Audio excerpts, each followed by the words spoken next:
We okay? I think we okay. Yep. All right. Ow.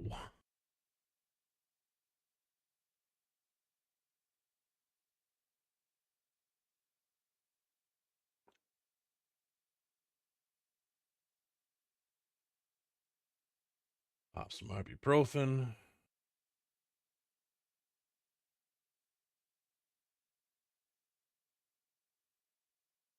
Hey, how about I get music going?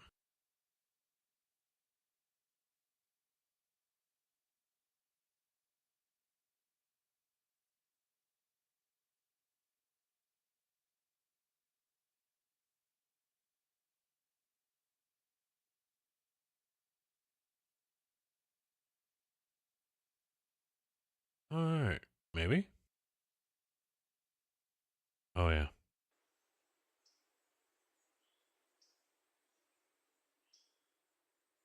Oh.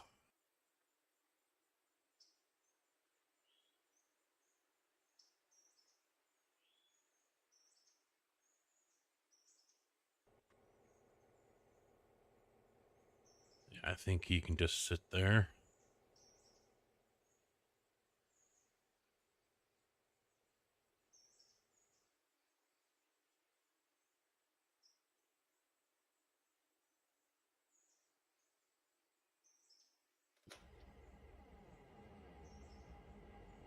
Remember what I was doing with him. I think he was going to roll out with what I had. Yeah.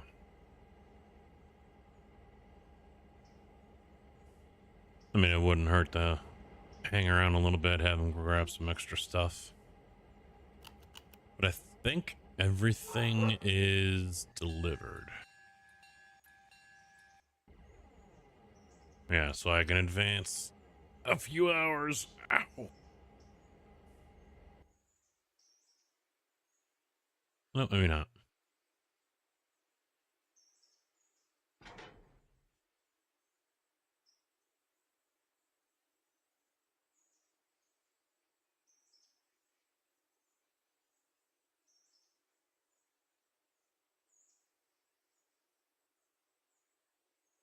Is anything? No, we're good. We're good. While I wait for him, I want to look up something that I haven't looked up yet.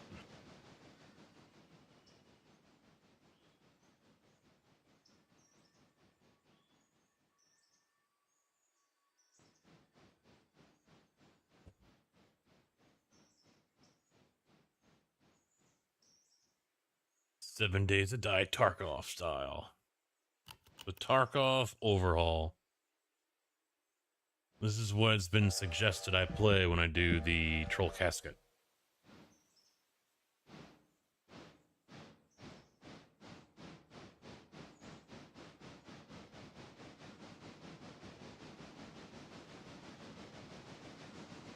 Alright, so it's a bunch of weapons.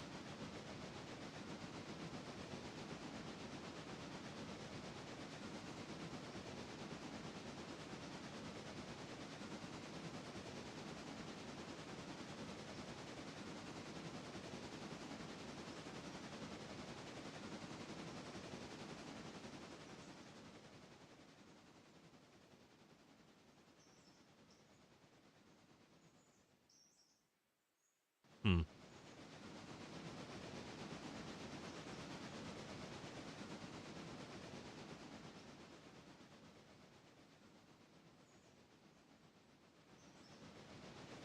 Oh, nighttime has been made darker. That's not good.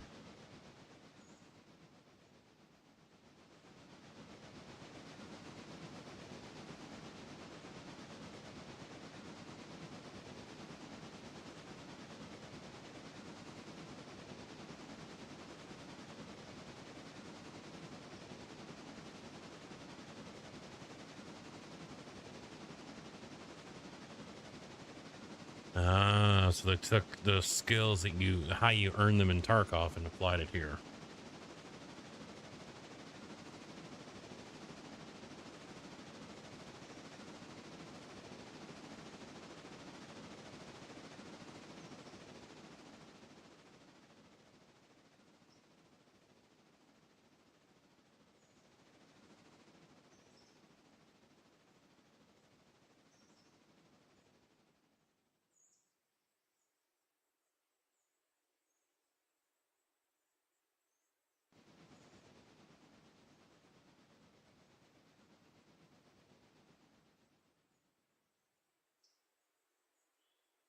No, I'll take a look at it. I mean, it's interesting.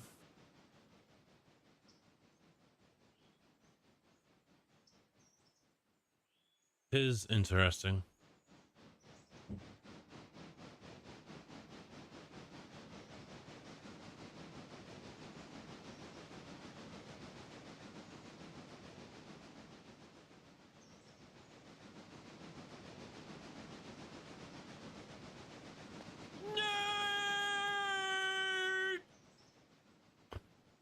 Yeah.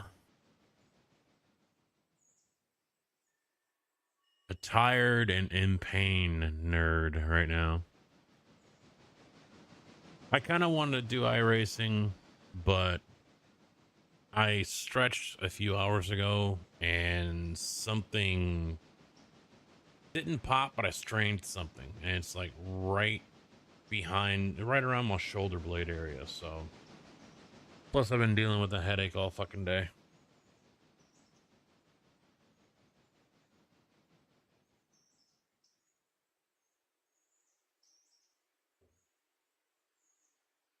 Slept 8 hours and I still feel tired. It won't be a late night though.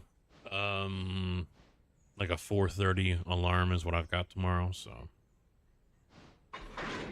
probably wrap it up 8 or 9.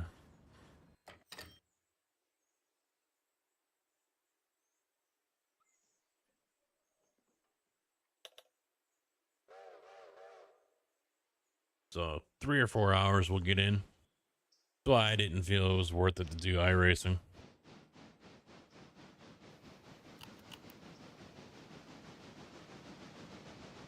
I mean, honestly, all I want to do is lay down. All I want to do is lay down.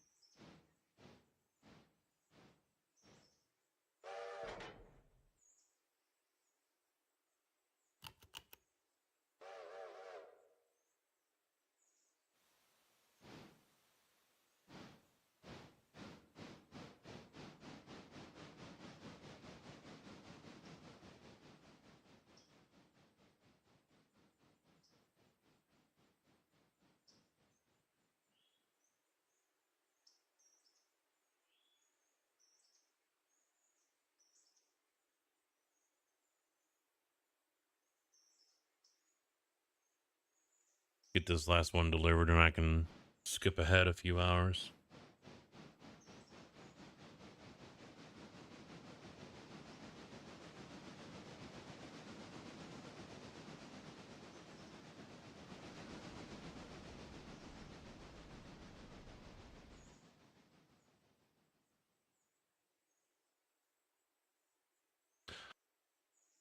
I'll wait until a few more show up before I start talking about what went on yesterday.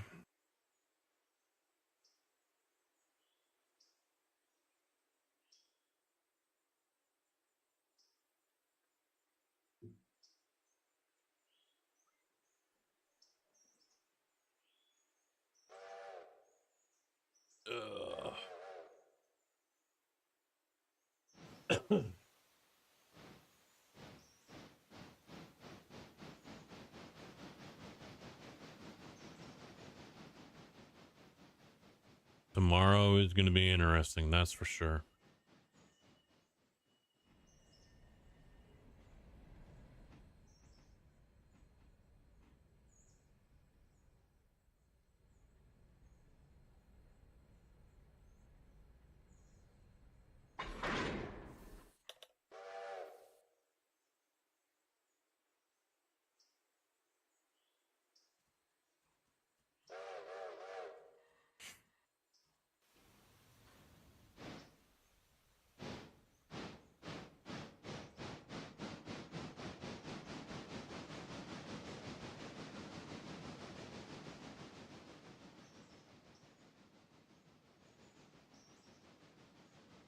There's Mr. JB.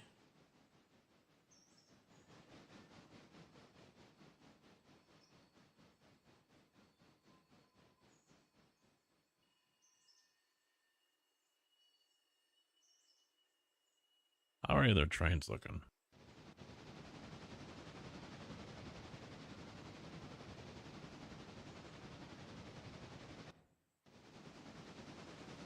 I might wait until he gets to Silva before I fast forward.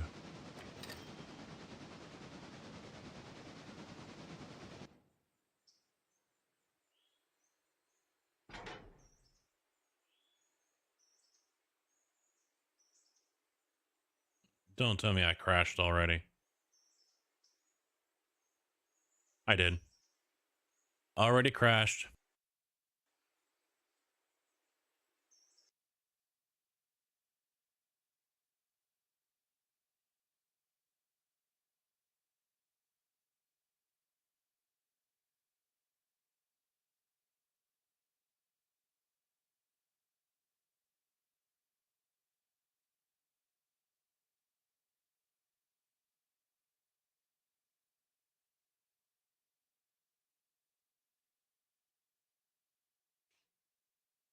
Well, poop.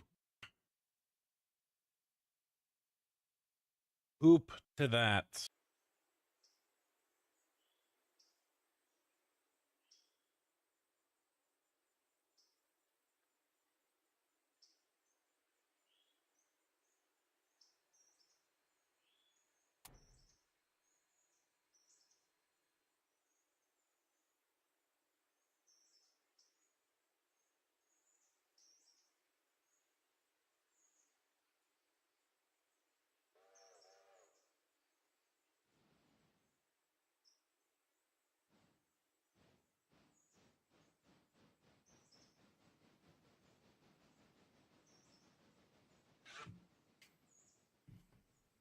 Ugh.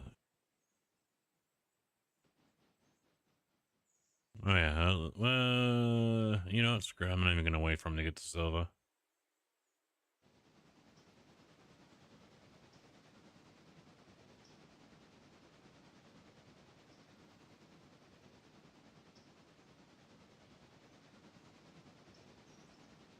Ugh.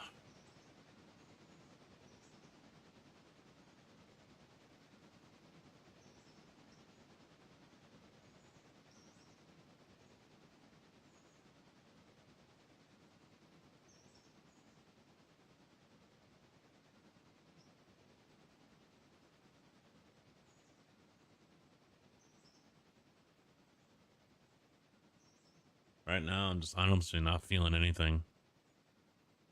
Not feeling the racing. Not feeling anything I've been playing offline, off stream. That is nothing. But I think that just kind of goes with the mood that I'm in because of the headache and whatever I just strained in my shoulder. Just want to lay the hell down. But it's too early to do that. It's only 5 o'clock. Too early.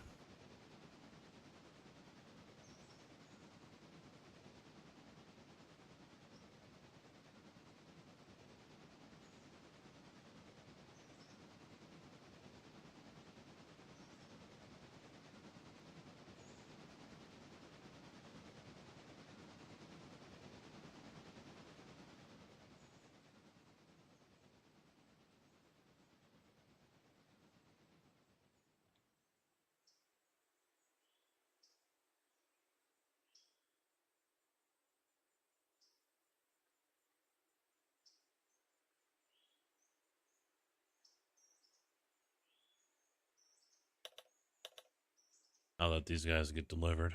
Well, no, I should actually run 10 up the hill.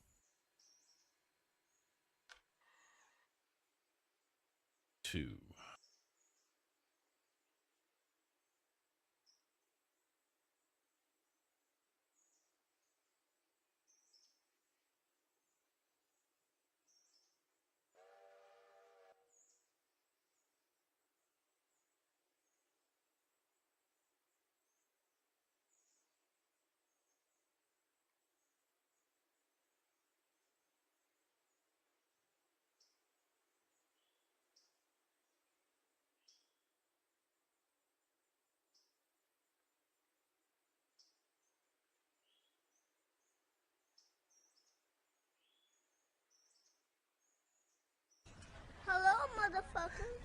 There he is. Now the party can start. You know, this is the first time I've been somewhere that got bought by another company. I was actively here.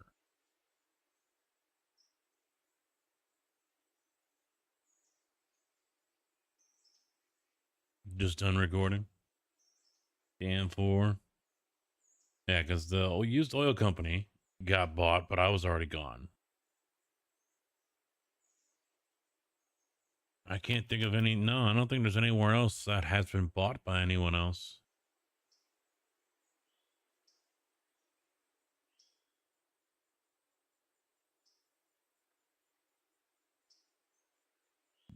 Excuse me.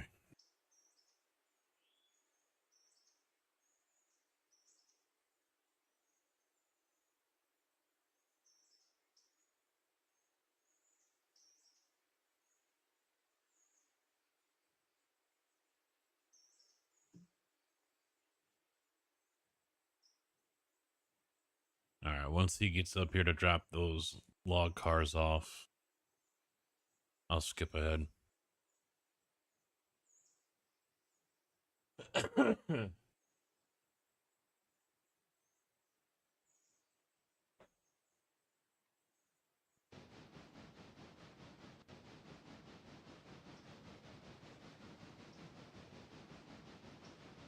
Hey, True, what's up?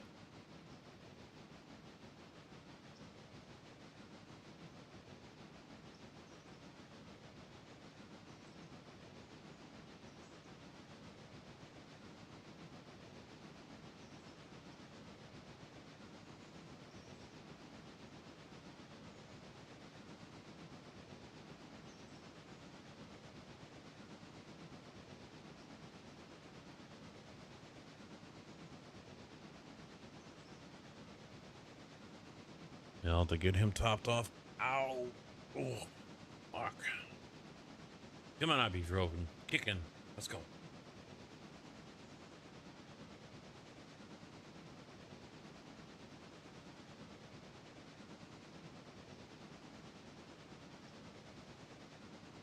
It's part of the whole Trump tariff thing, which is trying to sort it out. They're in negotiations.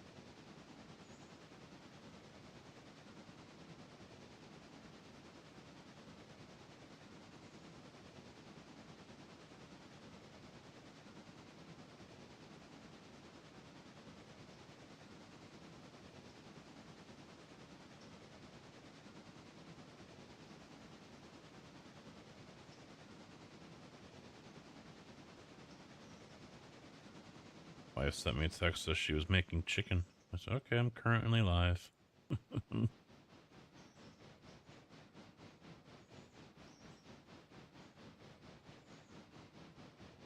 don't know why he just slammed on the brakes to pull in the Silva, but hey, okay, whatever.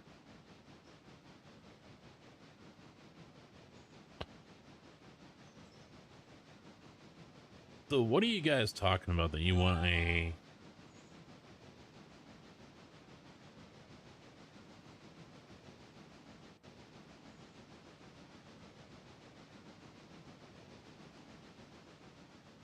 You want a IMI versus Prairie.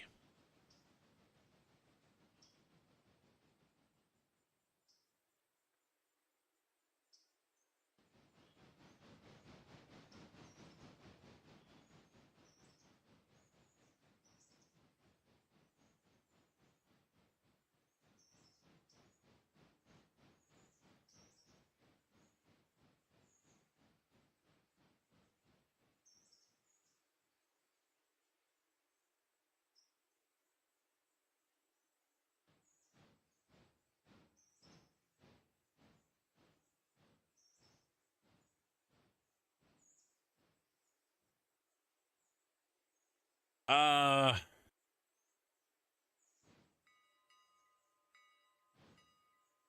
I mean, talk is one thing. Talk is cheap.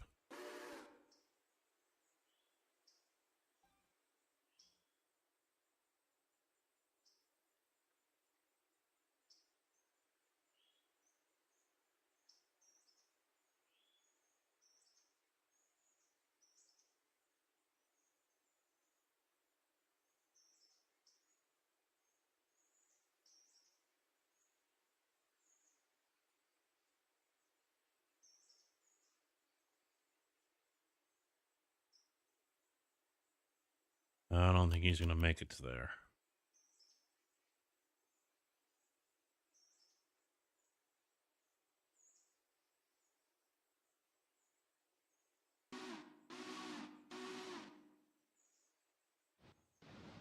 Mm.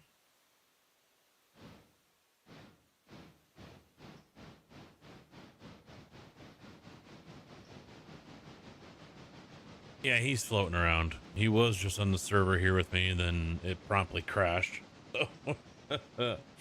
um, no, I mean, talk is cheap. They're on the back foot though. They're definitely on the back foot because, and you know, I don't have answers as to why. Uh, just everything that has been removed. And I honestly don't know everything that has been removed because I haven't been able to poke my head inside the shop or anything like that. So um I won't know until tomorrow when I show up. But yeah, it does seem like IMI is going into this on the back foot. We are down trucks. And you know, I don't know why. There's lots of different ways that could have played out as far as why they kept only the trucks that they kept and let the other ones go. Um, you know, there's different variables, different reasons for that one, and all I can do is speculate. Um, but I mean, the general consensus from everyone I talked to yesterday, they're optimistic. They left feeling pretty positive, pretty good about what they heard, what they've seen. You know, it's now it's time to, you know, sit back and see if they actually do what they say. Um, I'm hopeful they do, but you know, time will tell.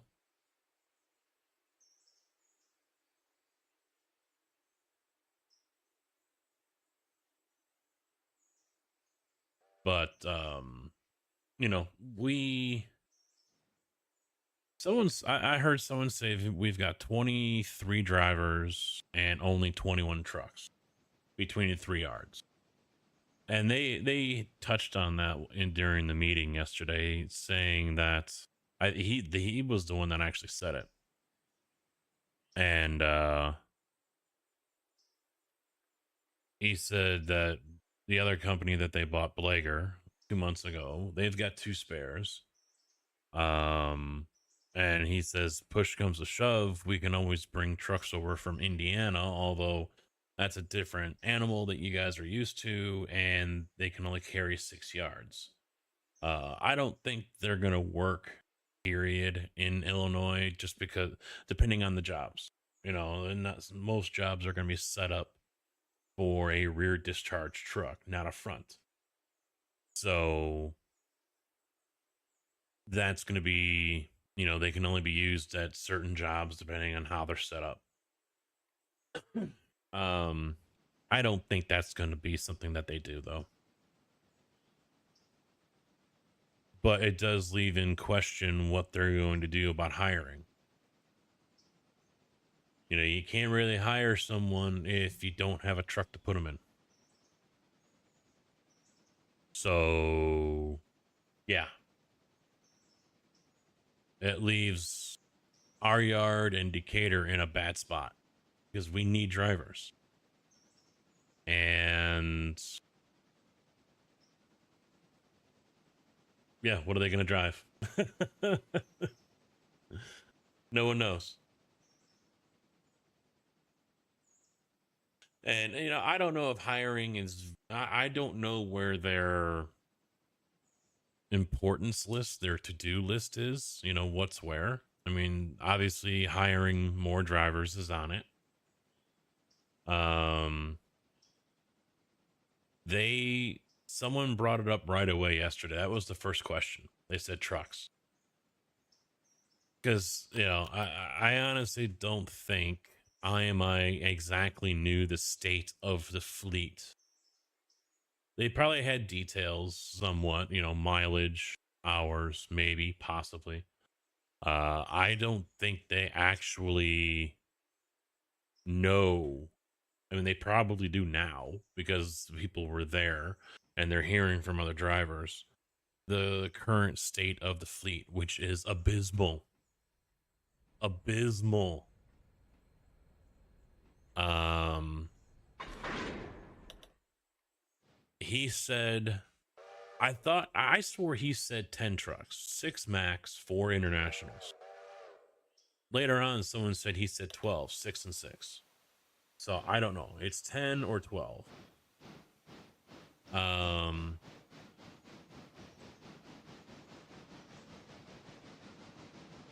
I think this week for sure he's going to be picking up the phone and calling the dealership or having, or the manufacturer or having purchasing call the manufacturer and order more than just 10 or 12 trucks.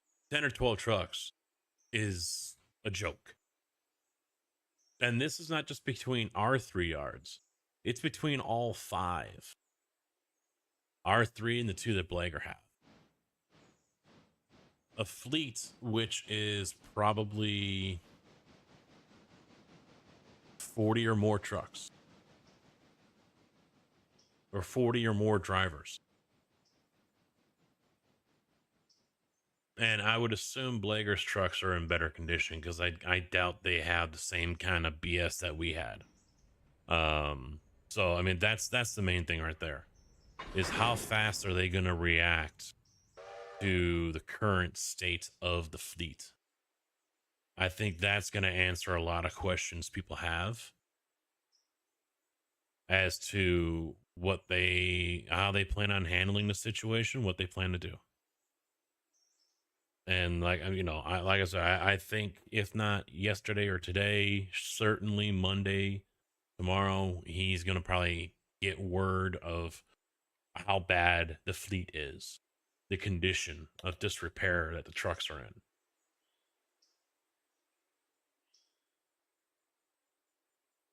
Yeah, yeah.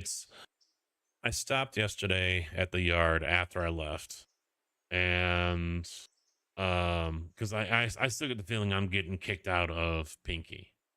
I'm pretty sure. I'm 90% sure I'm getting kicked out of it.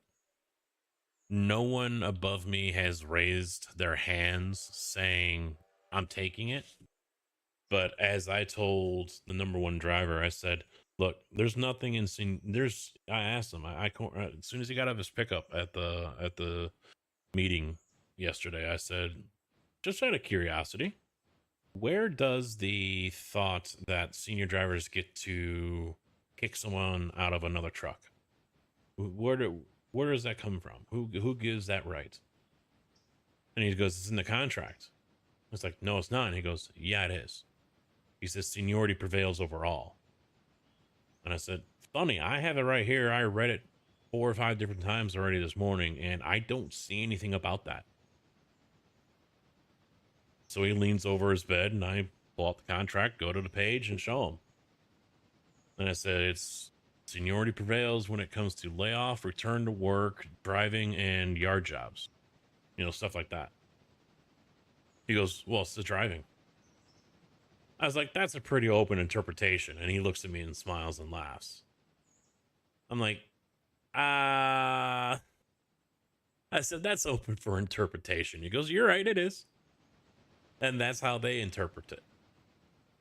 So I said, look, if someone comes up to me, another driver, and says, get out of that truck, I'm taking it, I'm going to tell him to fuck off. But before he can get a word in, I said, now if a manager comes up and says, yeah, we need to move you to a different truck, I'm going to bitch about it. I'm going to show and express my disappointment in it, but I'll do it because at the end of the day, it's the manager is making that decision. And he goes, that's the way it should be. Another driver, Kojak, can't come over to me and say, get out of that truck, motherfucker, I'm taking it. He can't do that. Not directly through that channel. Although I'm sure there's a couple of drivers there that think that they can. The proper way to do it is go to the manager and play that card through there. That's the proper way to do it. So we'll see. But I figure tomorrow morning's meeting is just going to be a refresher of what we talked about yesterday. Probably some more information about how are we going to get our times from now on. Because I doubt we can use the call in. And then manager's probably going to assign trucks, but Champaign only has 7 trucks. That's all we have is 7 trucks for 11 drivers.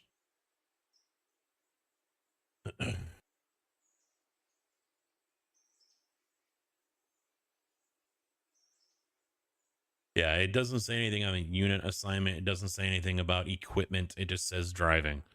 And in my opinion, that doesn't mean that they get, my interpretation is that doesn't mean they get to pick what truck they get to drive. But our contract is full of gray areas and things that can be interpreted 8 different ways from Sunday.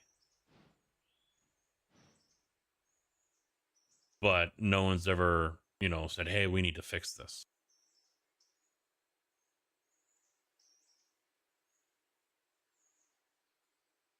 Yeah, well, see, there's also another one on there, Farmer City.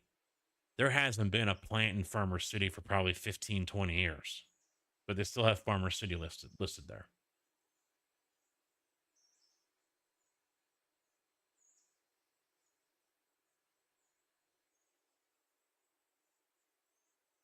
So, yeah, it basically, you can't go off of what the site says.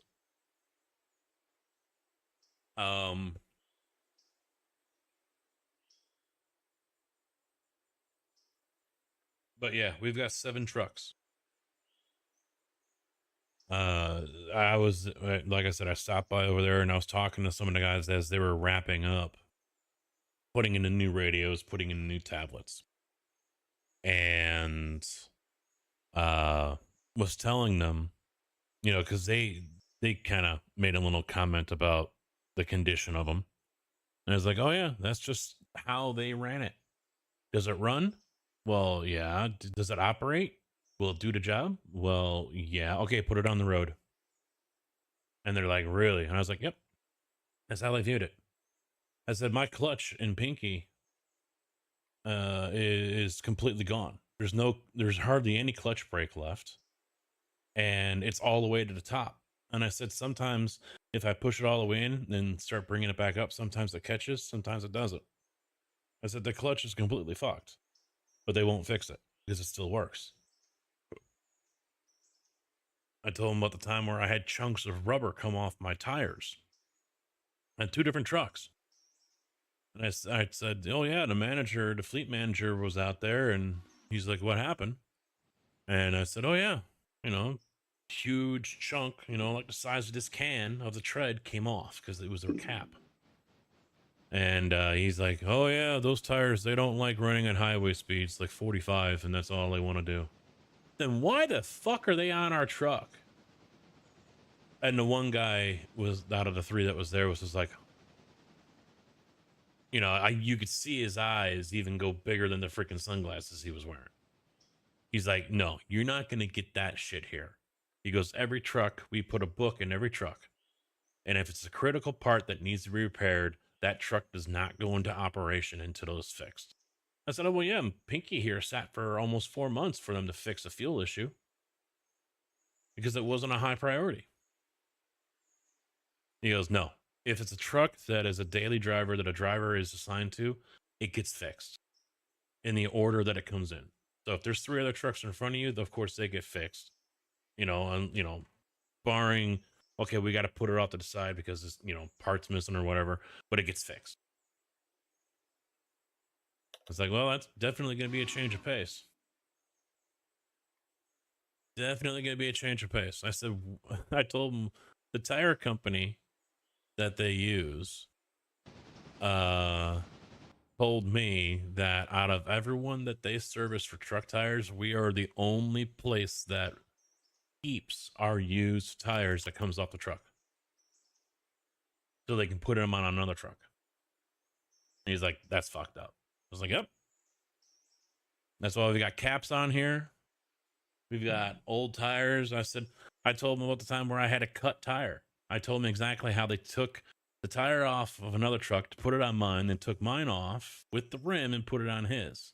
On the inside. An aluminum rim on the inside. And I said, yeah, there was a cut 6 inches, whatever long. I took a photo of it, showed it to my manager. He says, yeah, you're not driving it. I'm like, yeah, no shit, I'm not driving it. But the fleet manager said, oh, it's just a crack. It's fine.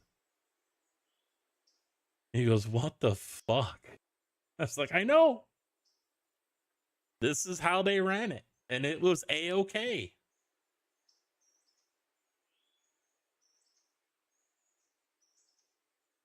It was A-okay.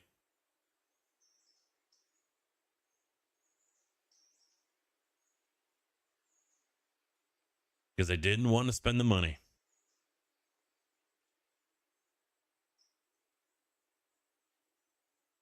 No, it was a slice. It wasn't a crack. It was a slice.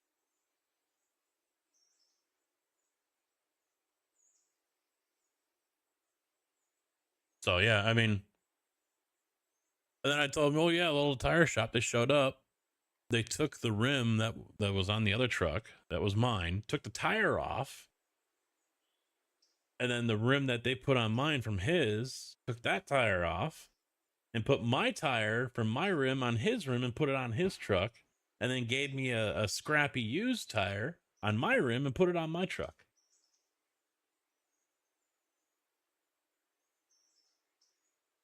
So, yeah, hearing from them and telling them that stuff, and I'm sure other drivers will be able to share the same stories within this next week. Yeah, if the point doesn't get home to them that they need to step up the process of getting new equipment out here, I don't know what will.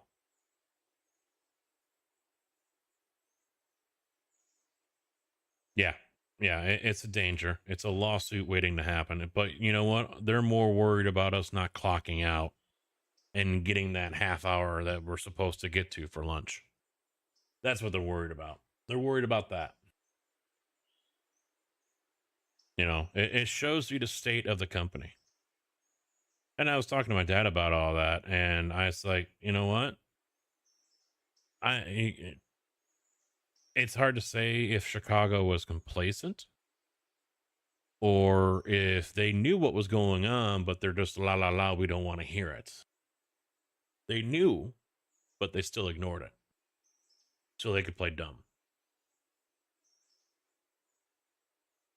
Well, who are you gonna, I mentioned that to my dad. I'm like, it's not like we can go over to Penske and Ryder and rent a mixer. You don't rent mixers. I don't know where you can rent mixers from. When I was at Future, yeah, if my box truck goes down, to call Penske or Ryder and rent a truck. You can't rent mixers.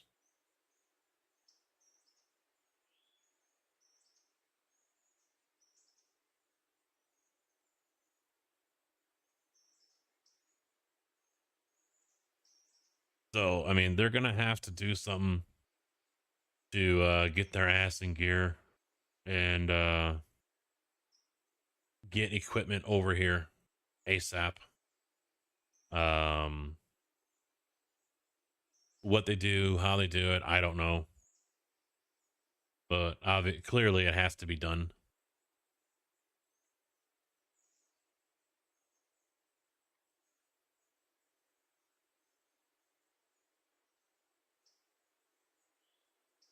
Has to be done. He's hoping to have the first 10 in June, I think it was, or by June. And he said that, I'm just like, what? That's all you've ordered is 10 trucks? Because that's all they had in their mind at the time. It was Blager.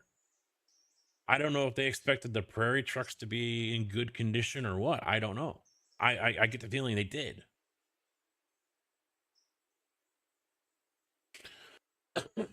Well, the analogy I made here all weekend was I am a Prairie is Prairie seems to be acting like the vengeful or spiteful ex-girlfriend as she's moving out of your house. Taking everything that isn't bolted down and being a bitch about the whole time. You know, they had the head mechanic, which is also the fleet manager's best friend, going around the different yards sniping stuff, already pulling stuff out. Guys were having to do something and they're like, well, where's this? Oh, Jim already took it. He was already pulling stuff out.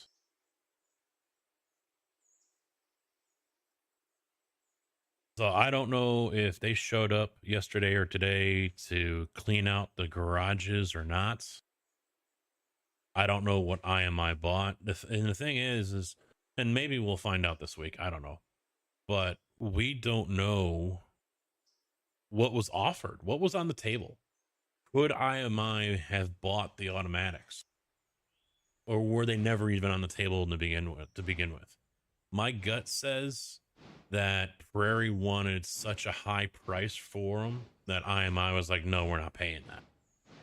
It wasn't worth it because they're just going to end up selling it at auction anyway. That's my gut.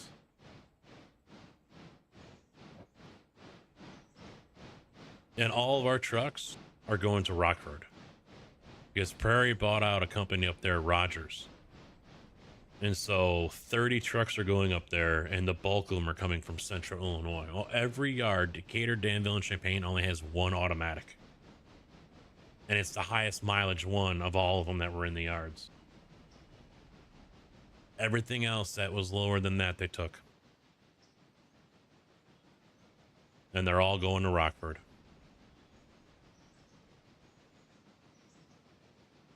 Well, I hope that's true and that they are a loving bitch. I mean, everything we've heard so far, it does seem to, go that way. But, time will tell. JB, I don't know if you are actively listening, but I am going to go ahead and fast forward to like 7 o'clock or something. Or 6, whatever.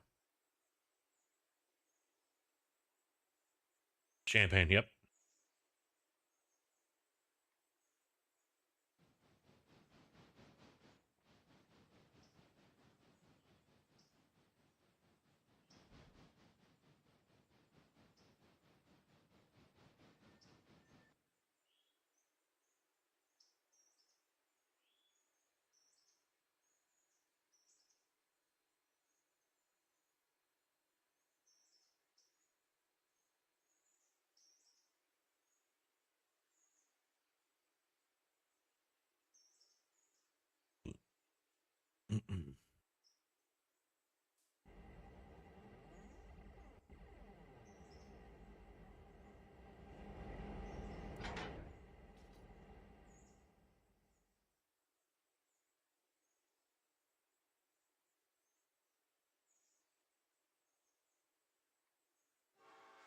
They've already.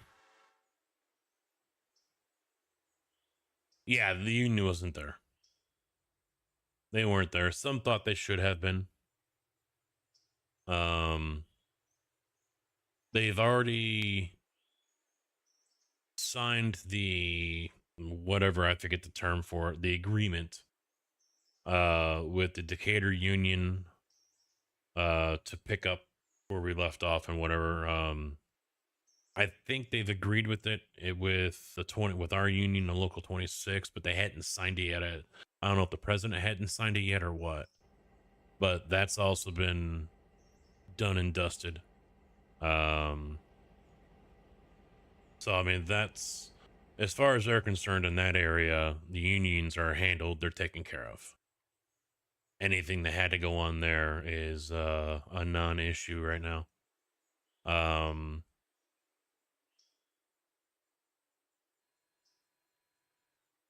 that's already hooked. Okay. You know, I'll leave that for power. Well, no, because I got to get those guys out too. We need something smaller. All right.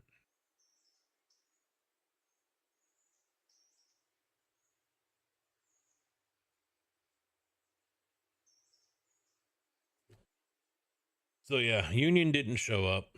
Um,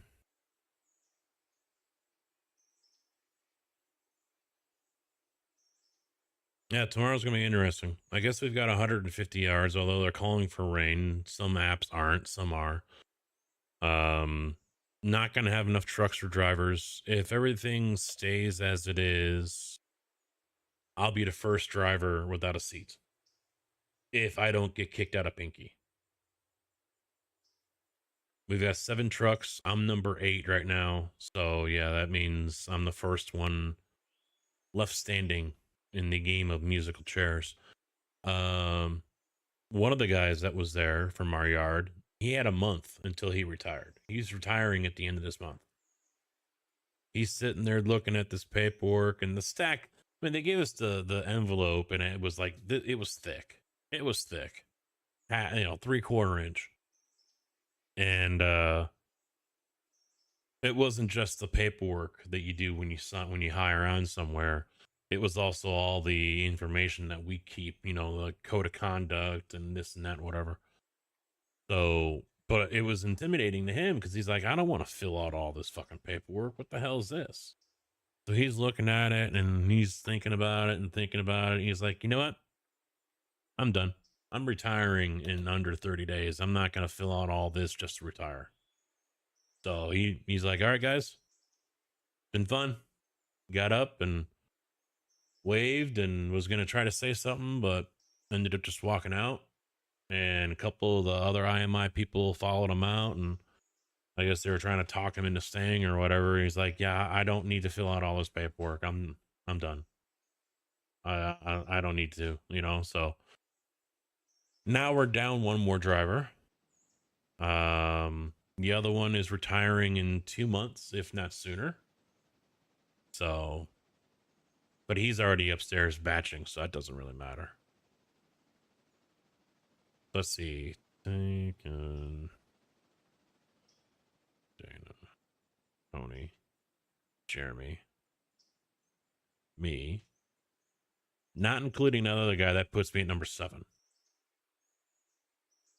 So maybe I do get to have a truck tomorrow. I don't know. But I don't know how many spares they have in Decatur. So that's where they're going to end up getting them from, is Decatur.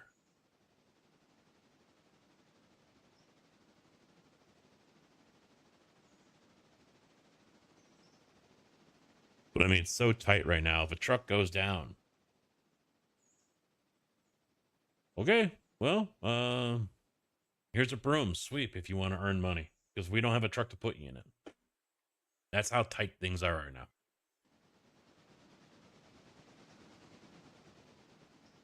They better hope someone is off that day, because we're not gonna have a truck to put them in.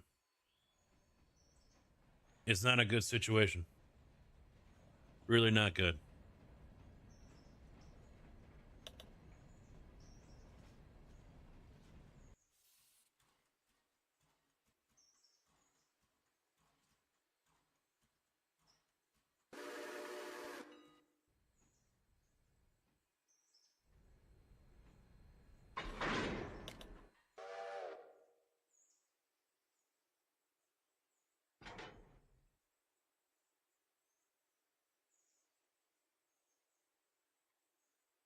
But a couple of things they said we liked.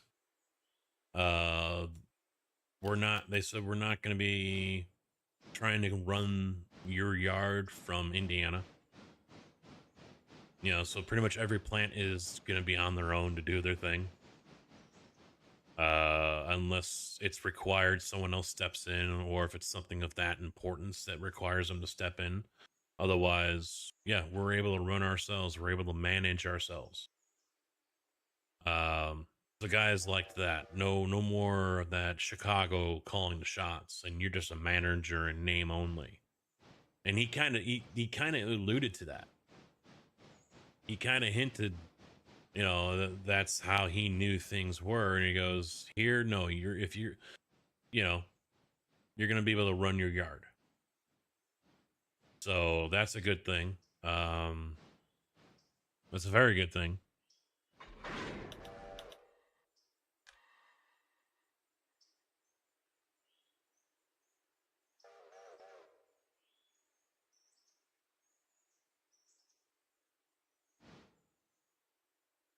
What else was there?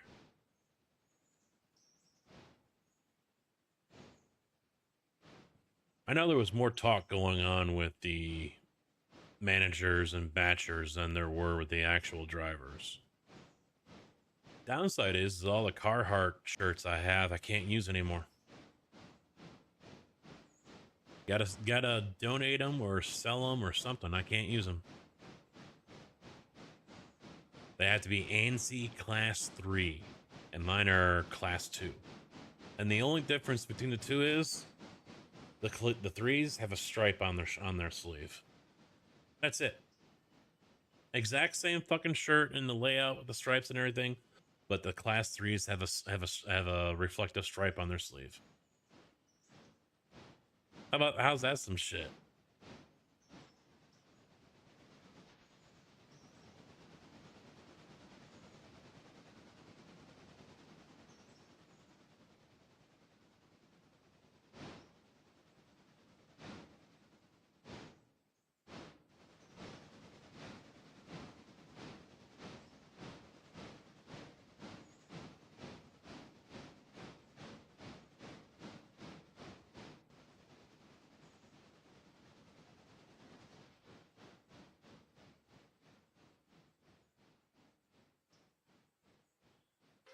Hey Andy, how you doing?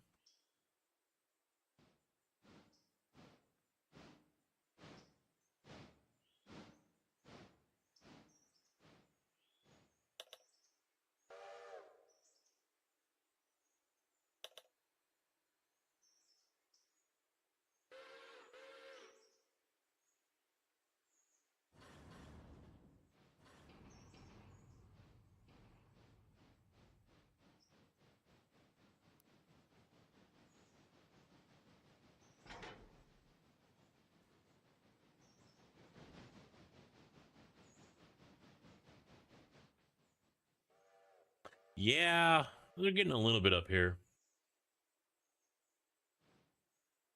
I talked to the president and I said, what do you guys do wind farms? And he's like, yeah, we've done some in Indiana and a couple here in Illinois. I was like, is that the plan you guys have going forward? Is that when well, we got to get situated. It's like, oh yeah, I understand that. You got to get stabilized. You got to get trucks in here and, you know, get things back to working on a regular basis, whatnot. But I mean, a year or two from now, is that something you guys, have think you might actually do? And he goes, I don't see why not.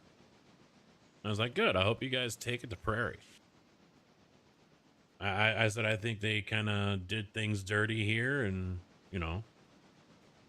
he did without saying. The feeling I got was, tell me you're disgruntled or not happy without but don't tell me. I got the general feeling that they were not pleased with what they saw and what they heard, and how Prairie left the state of everything.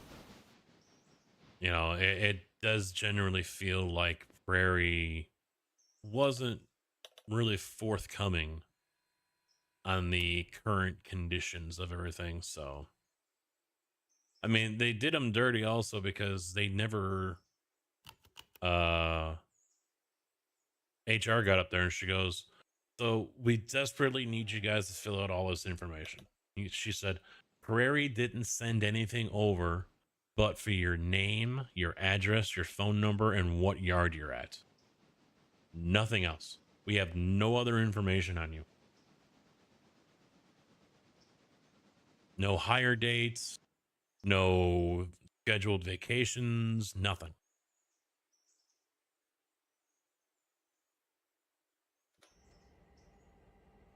JB, are you doing anything or no?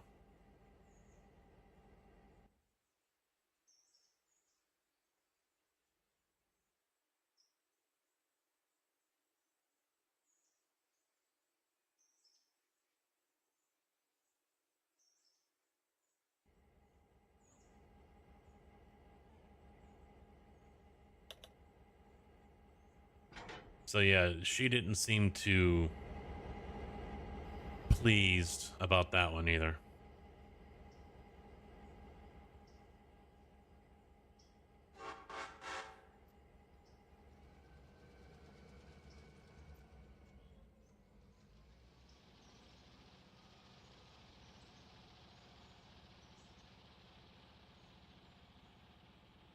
Oh,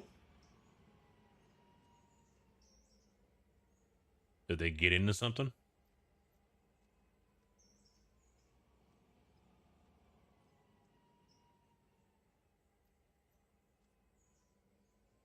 I guess dinner's ready. All right, so give me a minute, guys. I'm going to leave you all focused on him. I'll be back in a minute. I'm going to go ahead and turn off the camera while I'm here. It's just chicken and broccoli. So I'll be right back. Oh, so it sounds like it's some sort of infection or something.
all right.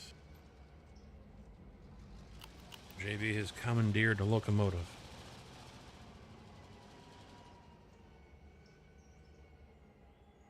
All right, who's where?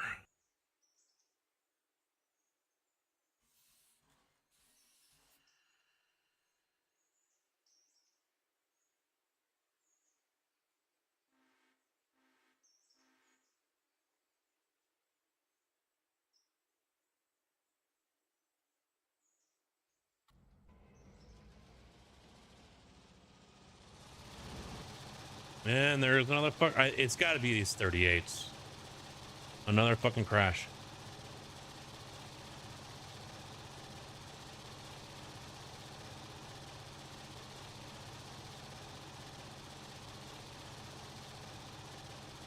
Or Unity isn't updated.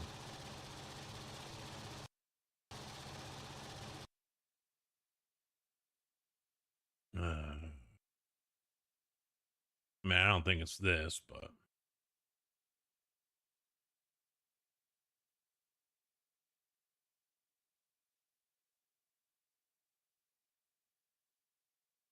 fuck you.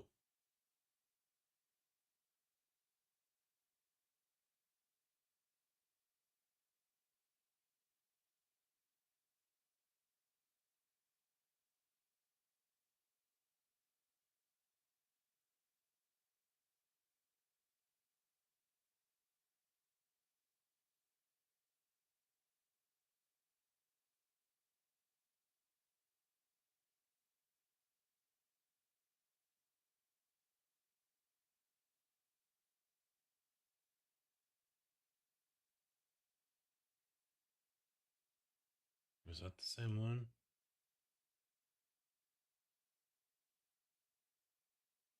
No, that was Harmony.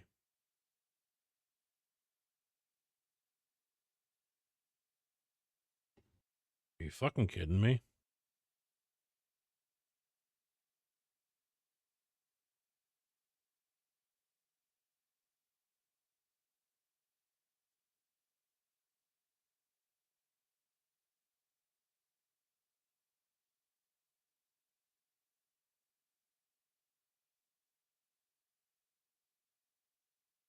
This is getting annoying.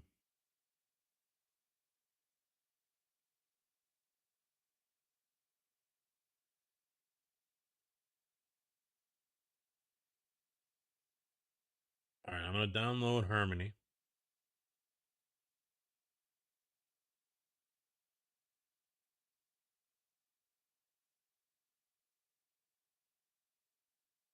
No, it's the same one.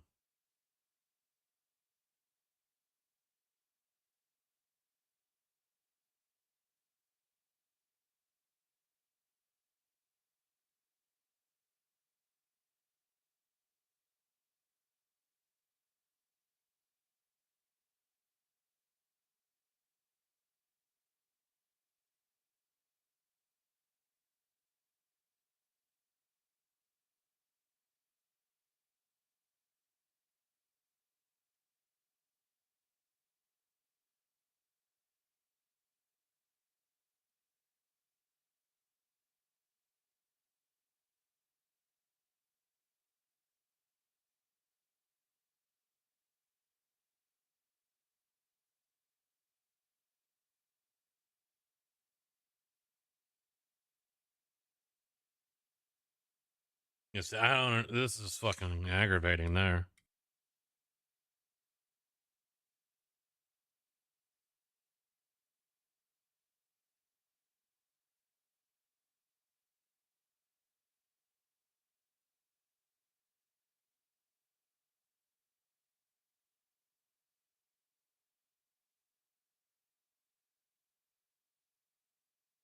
In the documents, I think that's where the other one's at. Yep.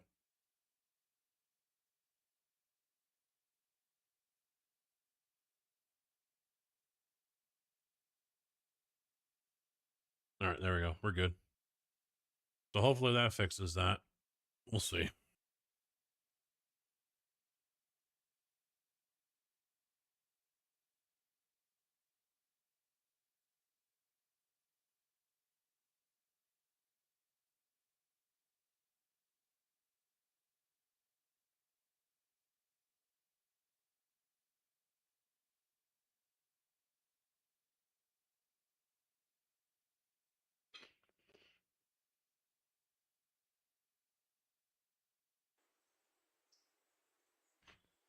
Getting on isn't the problem, it's staying on.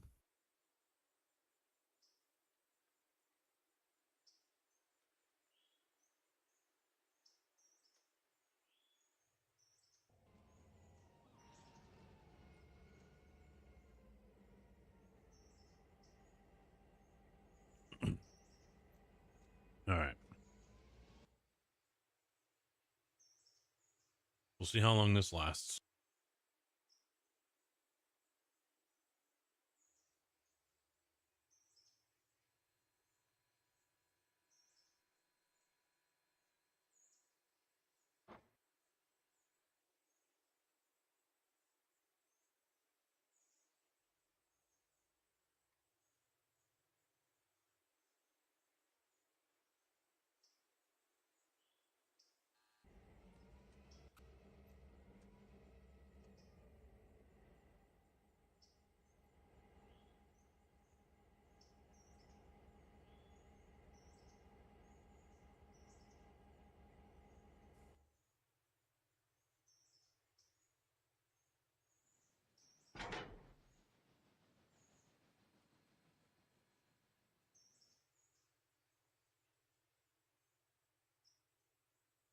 I wonder why some of these flat cars still aren't loading.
So IMI does allow us to have cell phones.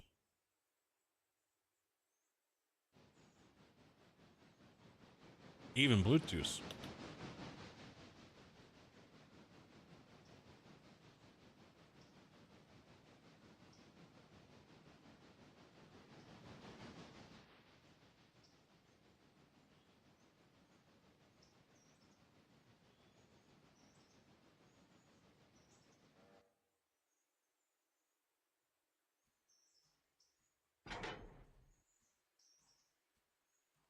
But of course, we're not supposed to be using them while we're on like a job site or something like that.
All right, everything's looking good.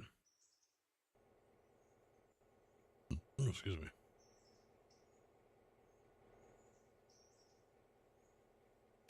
Oop.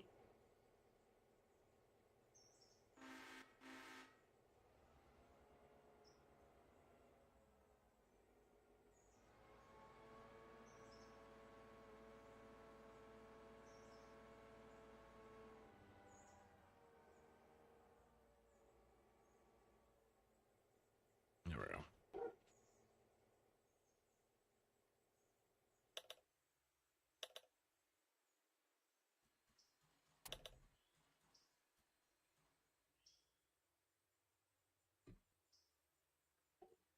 Trying to think what else was discussed yesterday.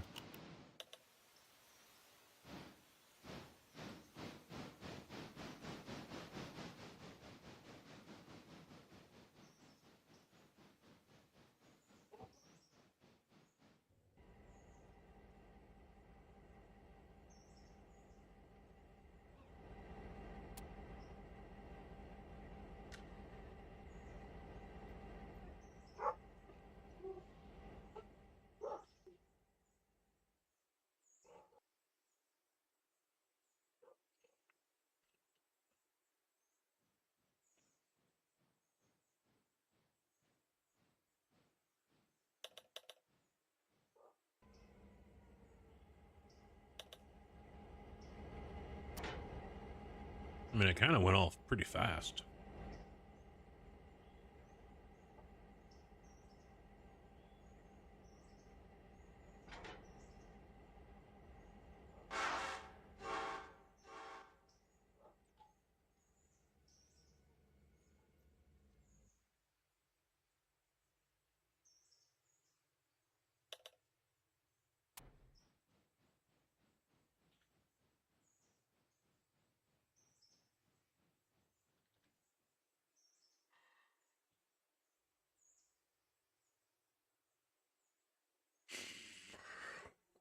What in all did I say in Discord to be able to refresh my memory?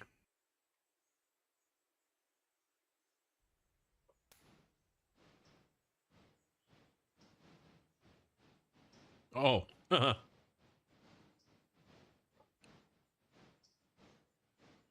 wait for Kojak to get back. He might like this one.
What the fuck?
All right, let's get rid of these guys.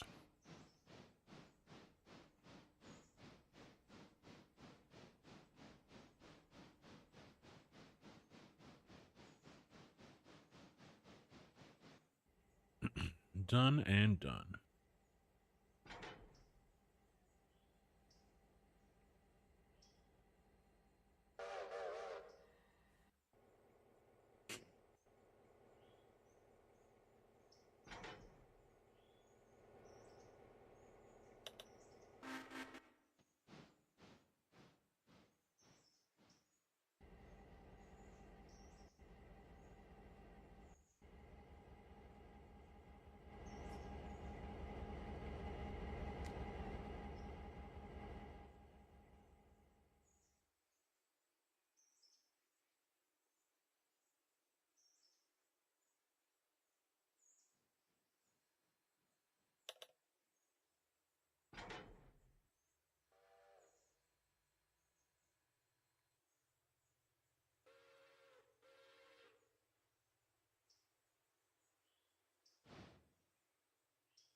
And I gotta dig out a tobacco.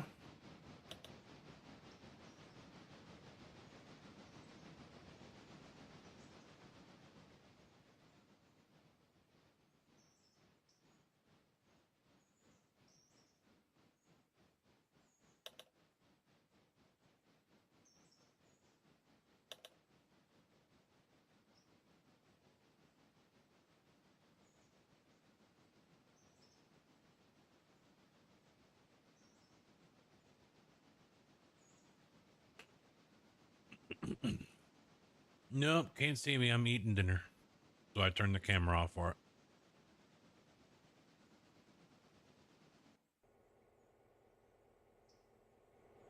It'll be on when I'm done.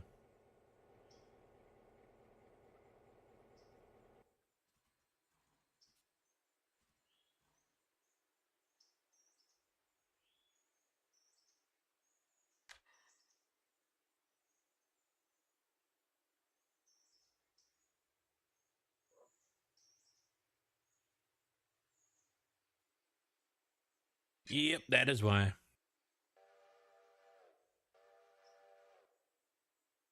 No, I don't eat my dinner like a pig at a trough. I am actually using a fork. Contrary to belief.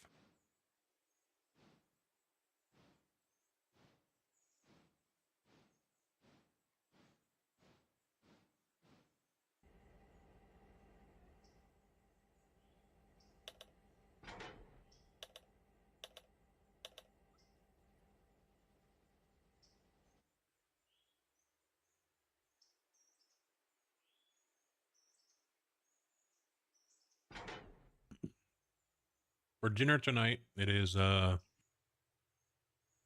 wife made chicken.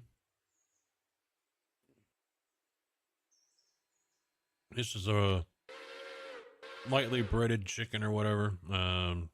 Garlic, butter, and some other seasonings with broccoli. Chicken breast was big.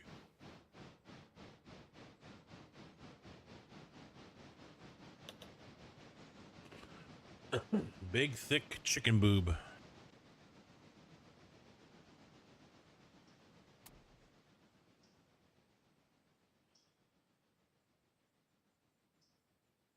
Yeah, I'm already getting full. Cooked it up in the air fryer.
Oh, excuse me.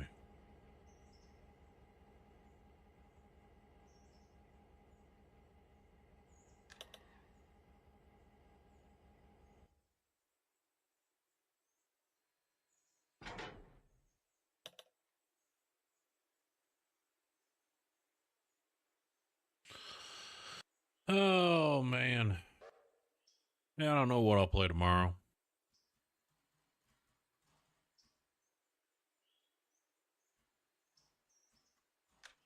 Probably not iRacing Tracks Changeover.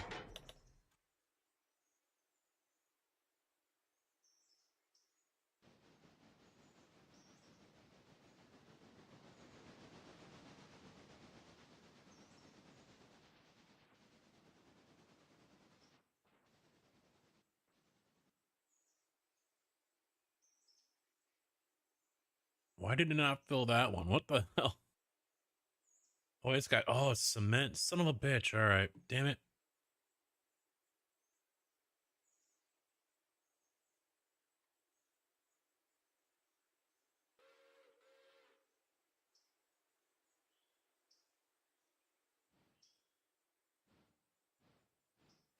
Fucking conductor cut the wrong car.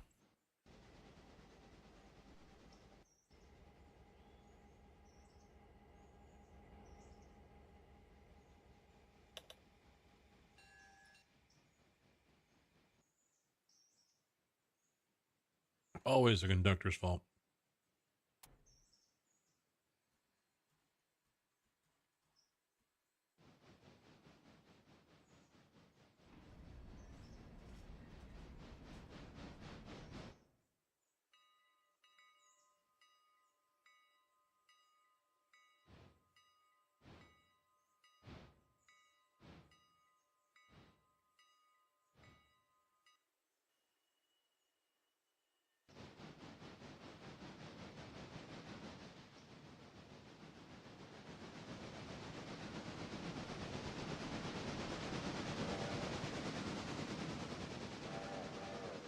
I watched Den of Thieves.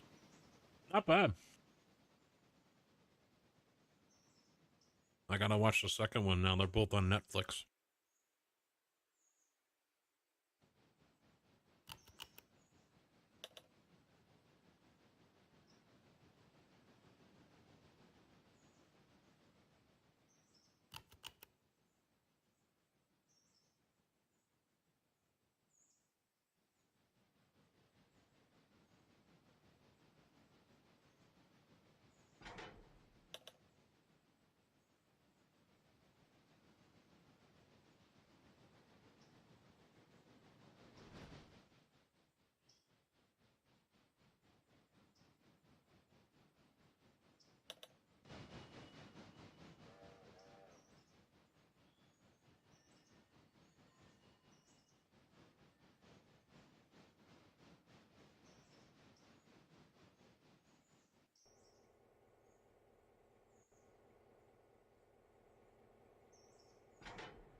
Anything that's over here in Silva already? I don't think so.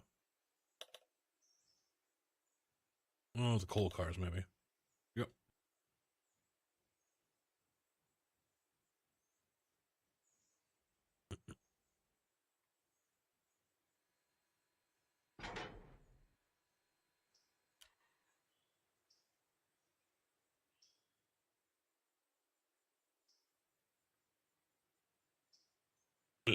Oh, excuse me. Well, hopefully everyone had a good weekend.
I'm actually ready for tomorrow.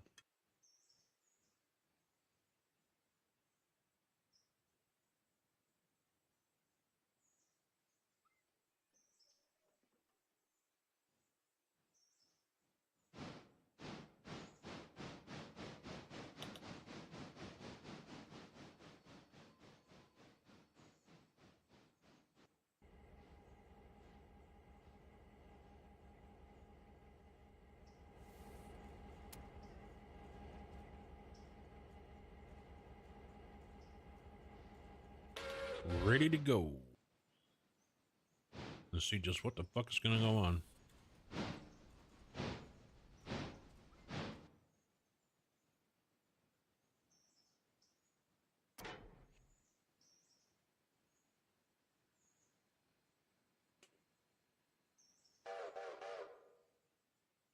It was cold today, man. Like 50.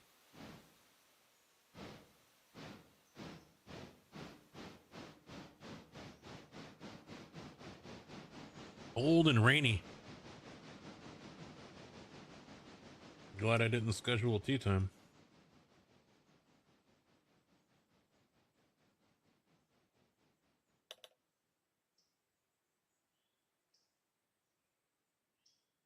Dog started waking me up at like 6:30, 6:15, something like that.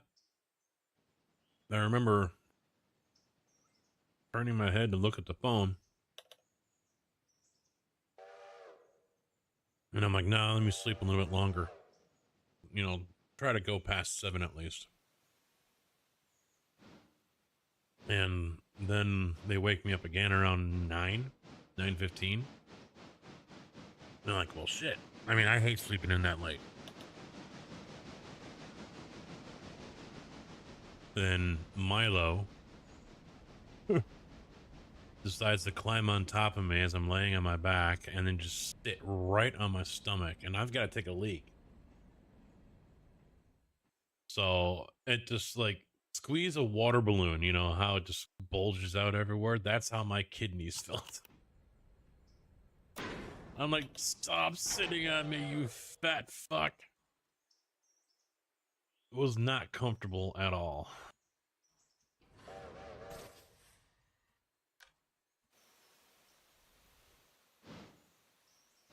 All right, now we can turn these back on, I think. There we go.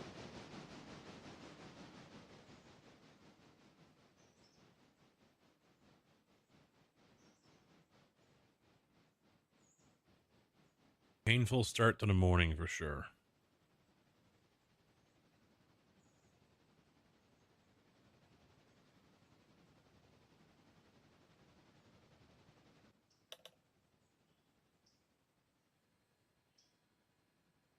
I think just because it was so cool out, and yeah, I think that contributed to why I just didn't feel like doing a damn thing all day. Welcome back.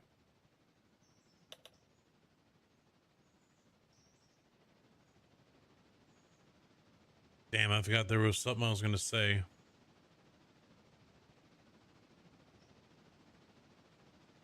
I thought you would have gotten a kick out of. Now I can't remember it.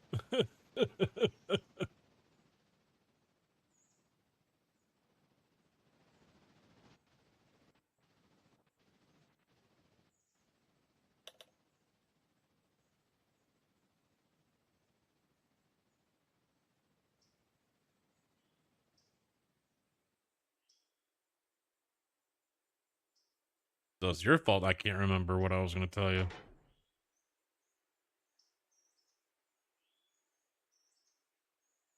Ow. Oh. Yeah, I was going to start looking at Discord to help me go remember and go over some of the stuff that that went on. So yeah, like I said over there, this has been in the talks for over a year. The whole sale. Is like a year and a half.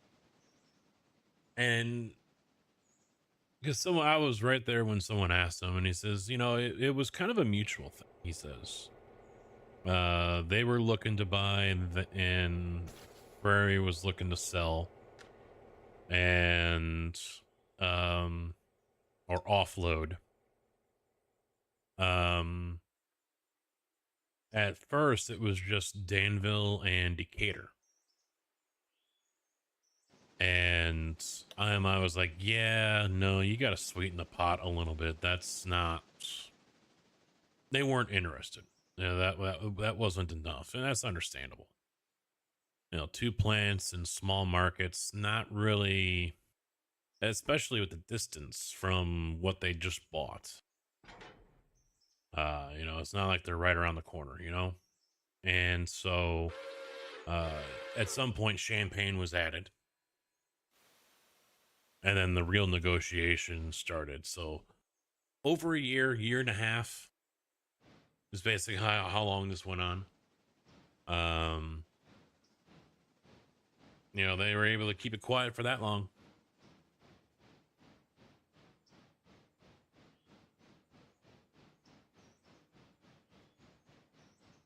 Oh, I remember now.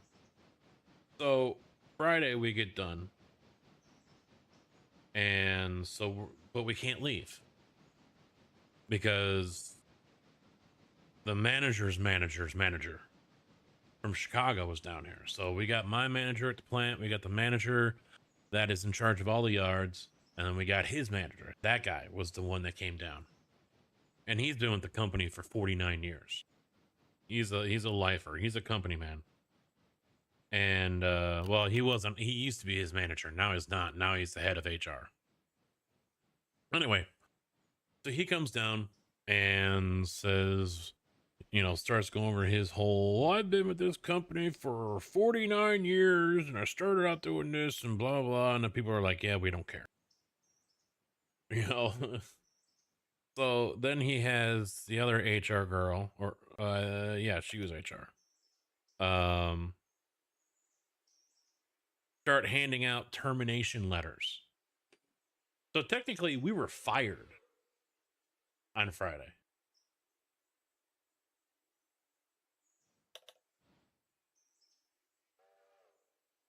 And it was this normal copy paste stuff because you could tell it was supposed to be for something else. After great deliberation or whatever, you know, we regret to inform you you've been let go or, you know, released, and but the reason was blank. You know, so it's just a cut and paste carbon, you know, whatever BS excuse that they hand out when they're going to fire someone.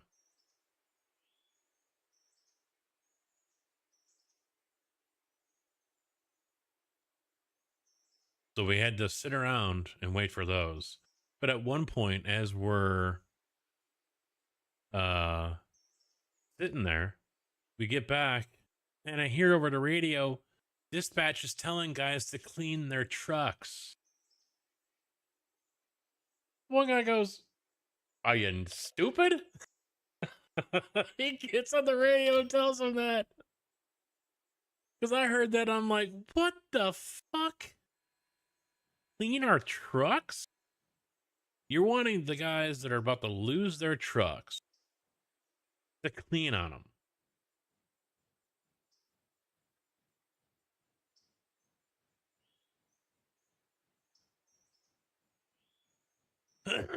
That's what the guys were saying. Fuck them trucks.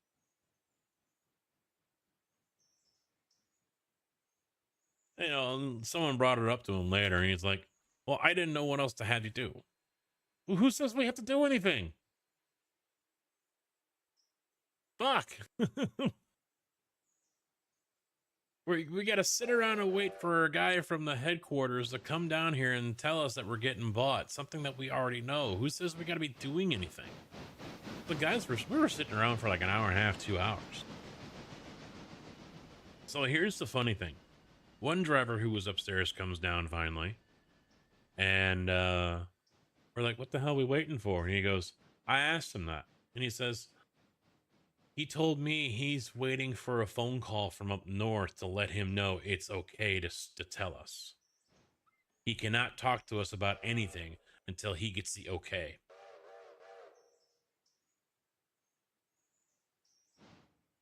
What? You don't come down here for shits and giggles. You're down here for a reason, obviously. We all know it. You know we know. Why do you need to have permission to tell us?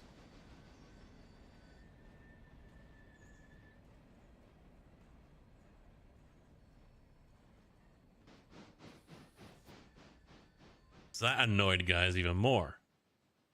And the driver that was up there, he was like, this is kind of a shit show. This is turning into a bit of a joke. And he's like, yeah, tell me about it. Even he was agreeing that it's pretty stupid.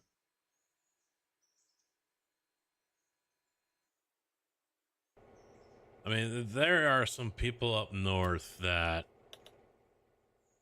have their heads so far up their asses.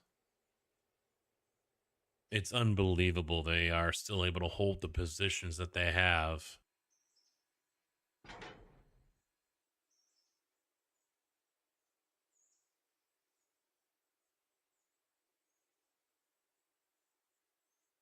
I have to wait for permission to tell you that you're fired and we're sold to IMI. Okay.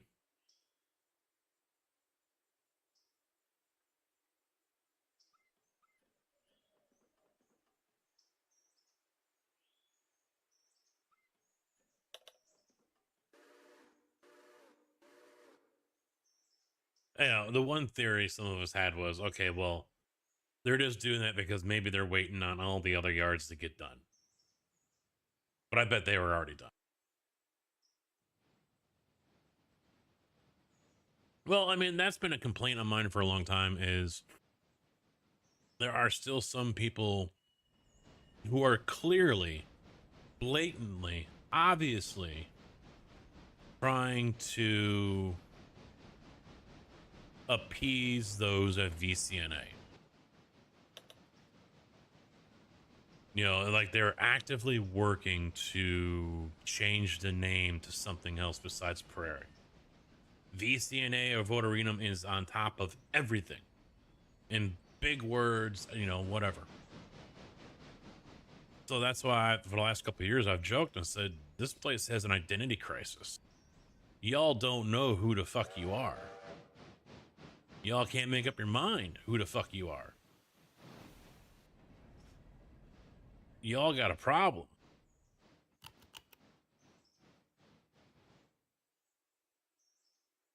I mean, that's bad. I mean, Chevy is owned by GM. You don't see GM in big letters above the Chevy name on their badges, do you? On their uniforms? No. On their headers for their papers? No. You don't see any of that. You don't normally see that on anything that is owned by a company or a service that's owned by another company. But here, it's like they were trying to appease Votorenum. I don't get it. Yeah, VCNA. Yep. Votorenum Centralmost North America or whatever.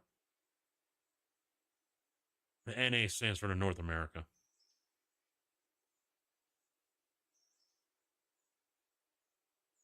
But I mean, that's always been my complaint about them. Okay, fine. You're owned by a Brazilian company. Okay. So make up your mind. Are we going to be them? Are we going to be Prairie? What are we?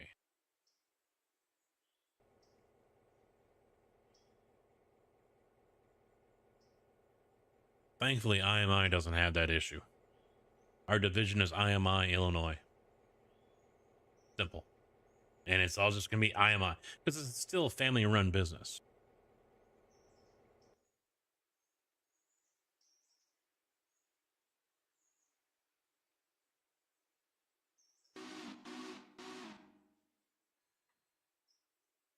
Yeah, it's a Brazilian company, Votorenum Centrimoso or Centrimos or whatever the hell it is. It's a mining conglomerate. That's really all it is. They have mines down in Brazil and this and that and whatever. And why I think they own Vulcan up here. I don't remember.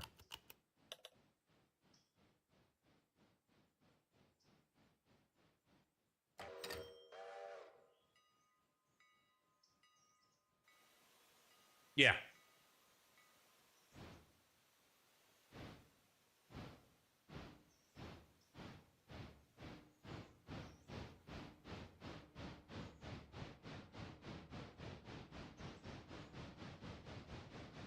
Well, they've cut back on so many other models. I mean, Chrysler only has the minivan. That's it.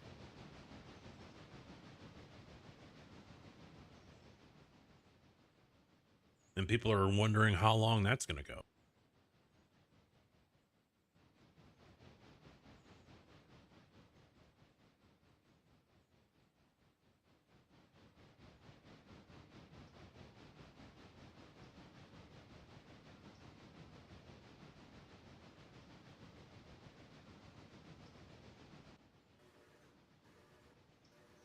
Yeah, the Pacifica, yeah.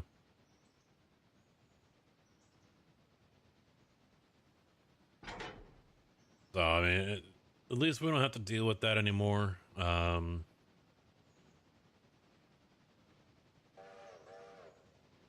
I mean, they're still technically getting money from Ram, but still, they spun that off. And Jeep.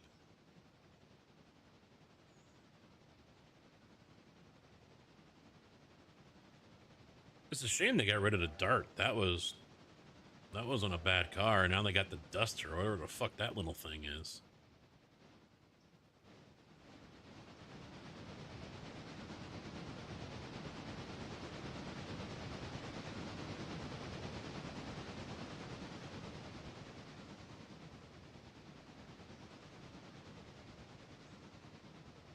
Yeah, we're probably going to see Chrysler get folded up here unless they can pull something out of their ass.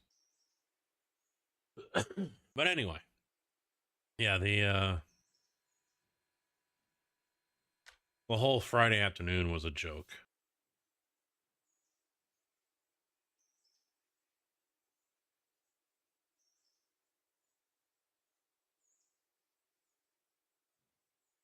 R1.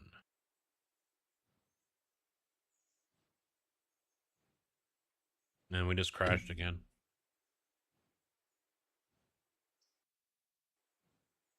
All right, I'm gonna have to play something else. This is getting aggravating.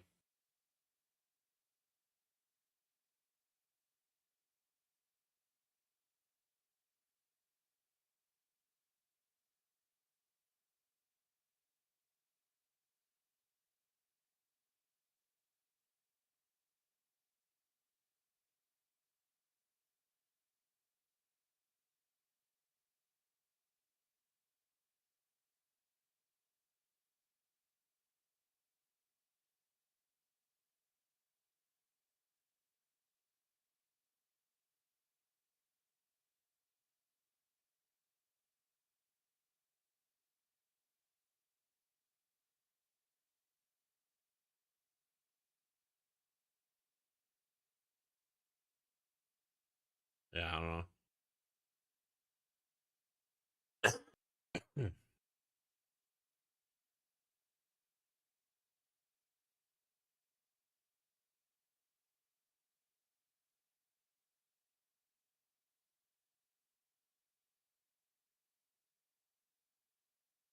Oh, what do I want to play? I don't know what I want to play.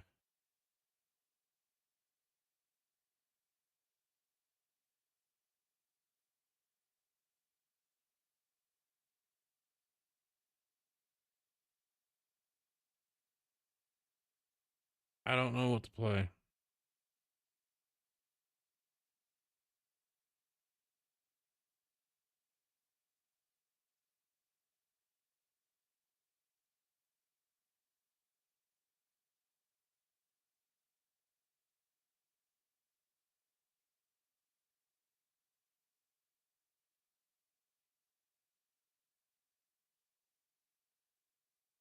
Can't really jump into iRacing because I don't. Oh shit! Пальчик выкинь. Oh shit! TS Carcass resubbed. Mr. Prime at Carcass, how you doing? 54 months. Thank you for the resub. Yeah, we could go to drugs, I guess. I mean, I'm kind of I can do coke now, but I haven't.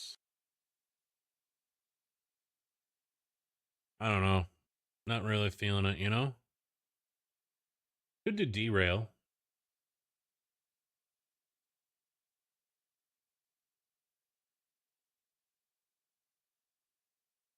Could do derail.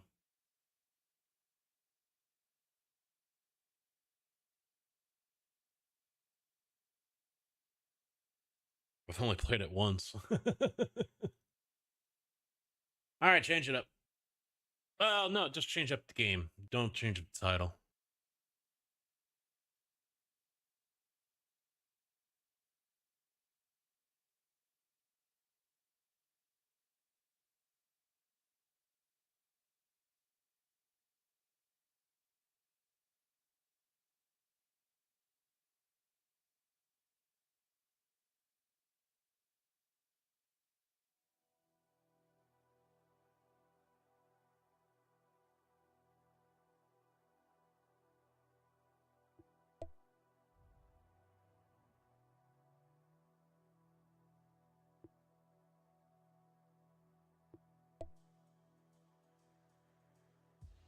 Thank you.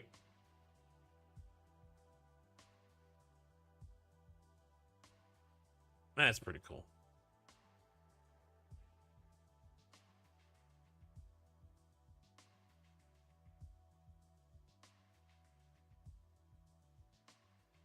All right, so what else was there?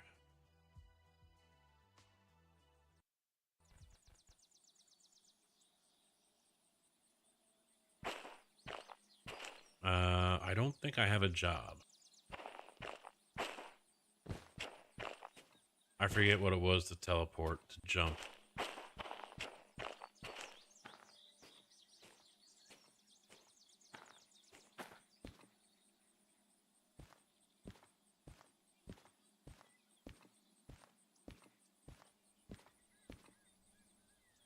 Was it the... Oh, there it is, F.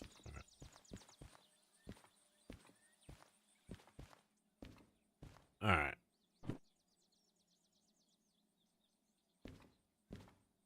See, I don't know.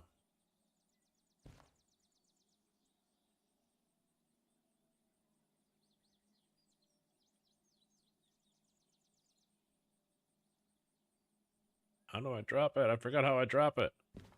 Oh, shit.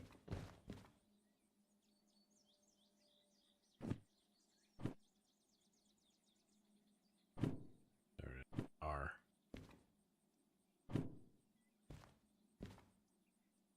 Oh...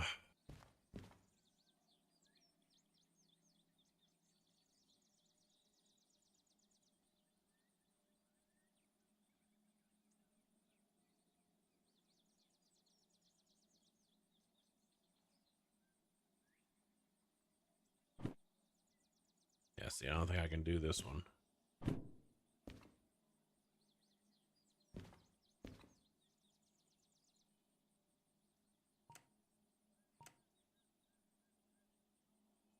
Shunting and freight haul, that's it.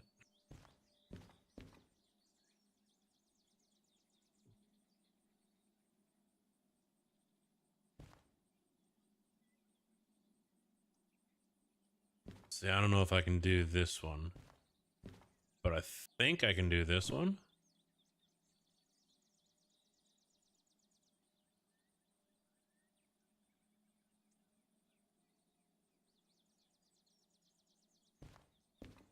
Give it a shot. Yay!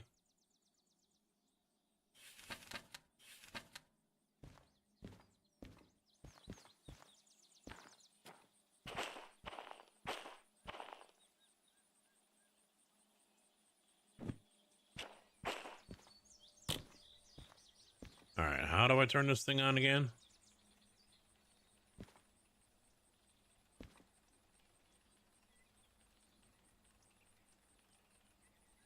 Or is it already on?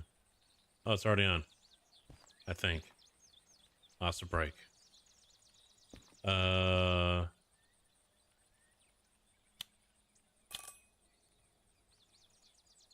Uh.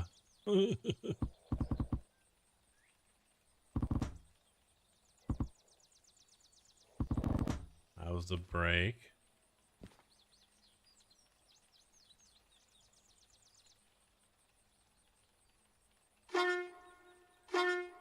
That works, yeah.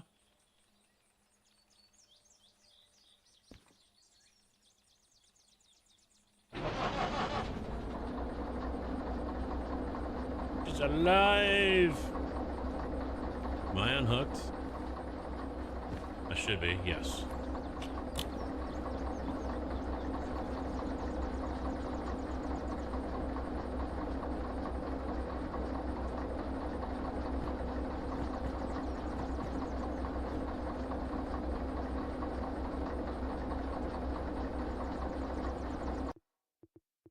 What was the control panel?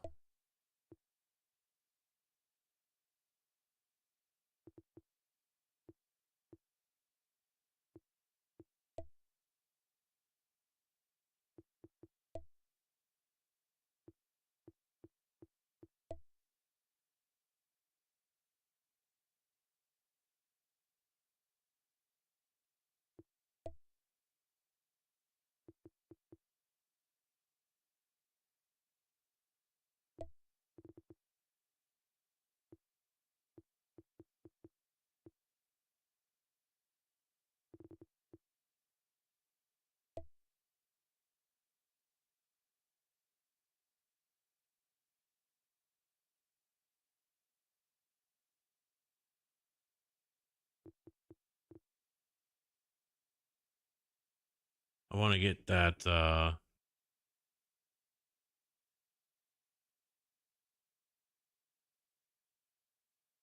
that thing along the bottom up again. Or third person would be fine.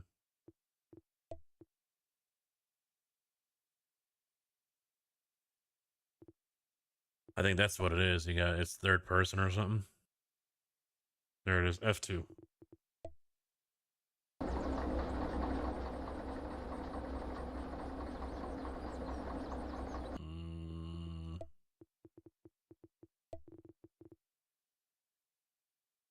Driving UI, F4.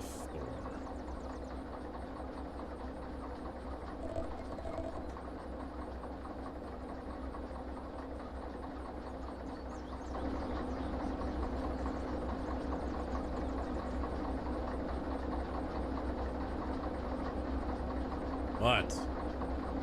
Why is the brake pipe?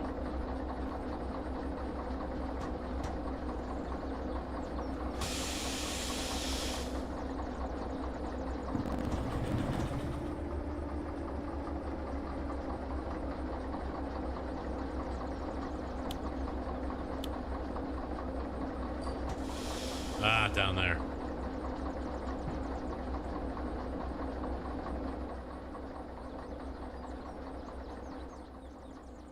Alright. Nope.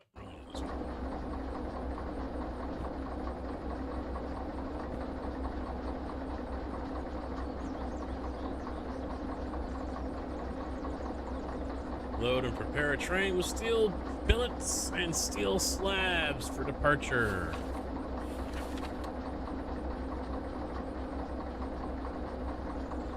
B7S.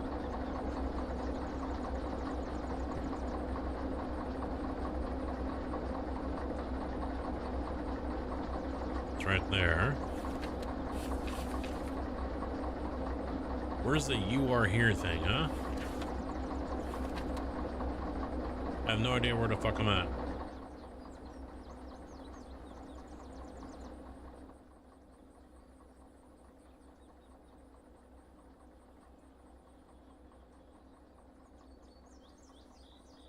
Or am I not even here?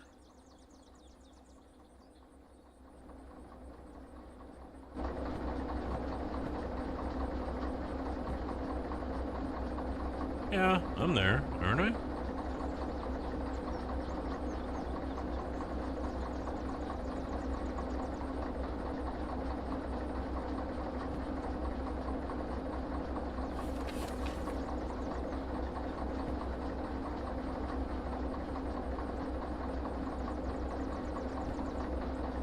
Yeah.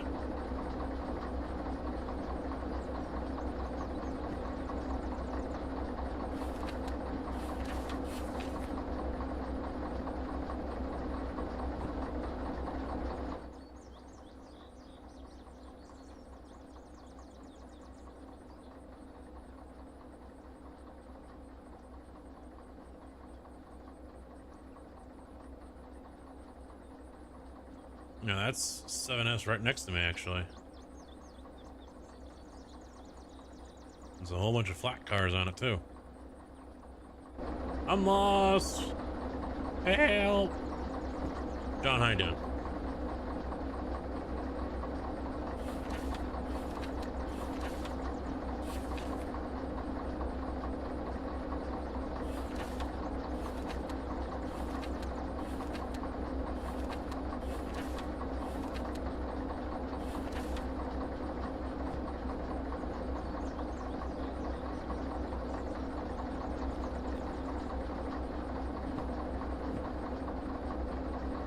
Why am I all screwed up here with my mouse?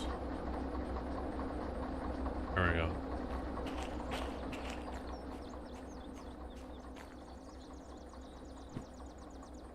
$641 or $461, 37, and 47.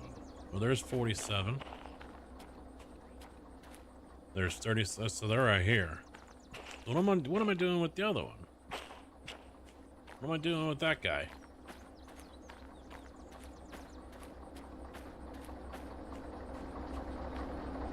$717.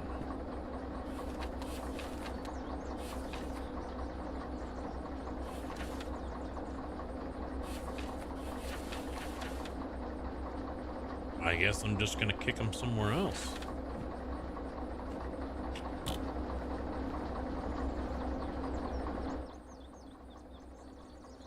I gotta move him out of the way to get these three right here.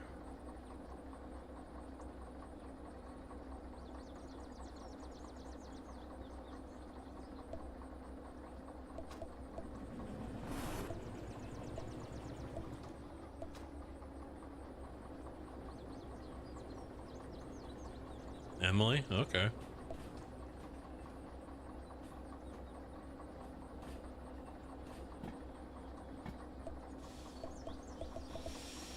People do that.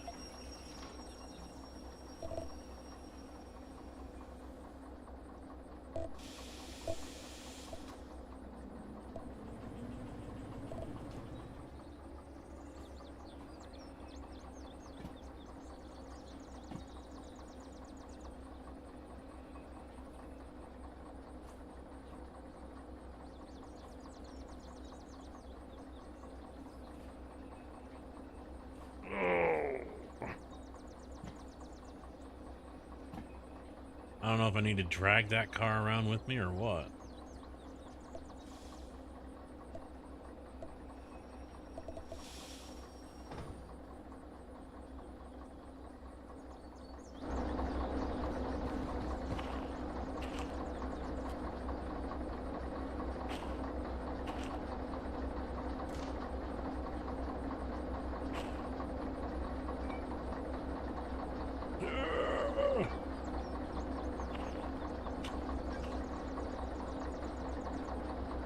Hello? Trying to reach you.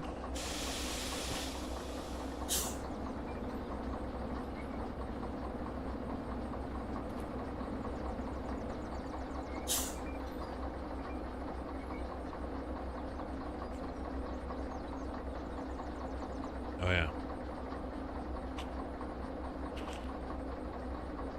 Yeah, I don't know what's going on. Can't quite.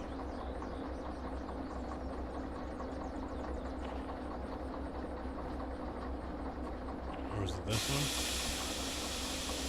There we go.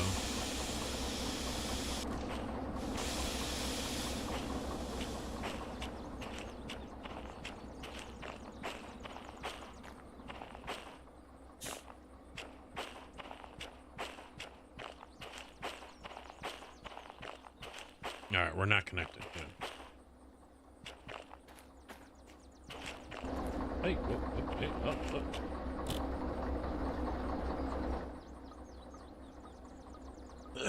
What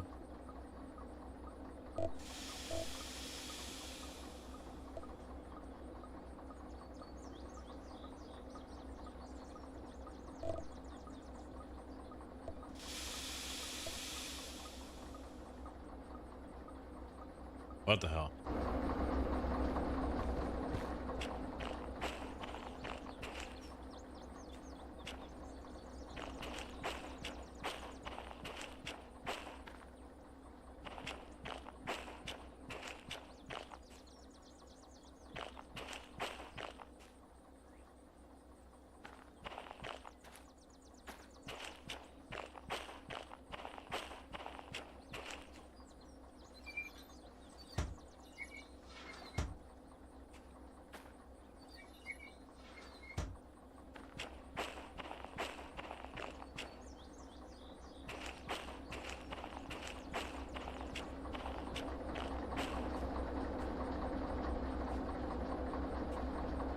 Yeah, we're all open.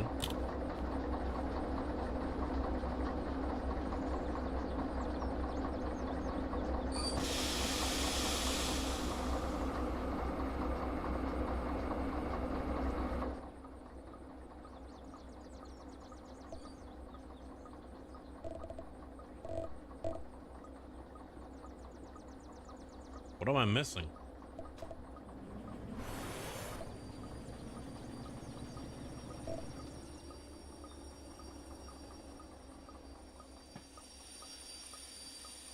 That one.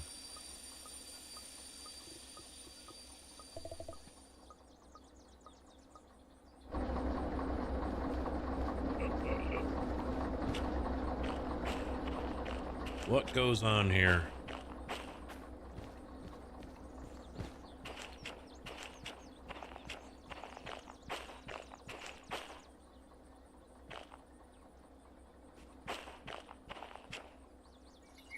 Ah, bastard. You little fuck stick.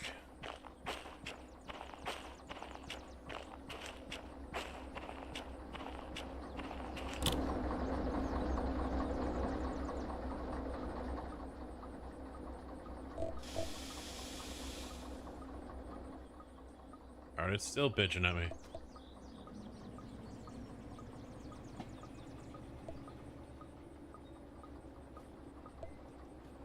There it goes.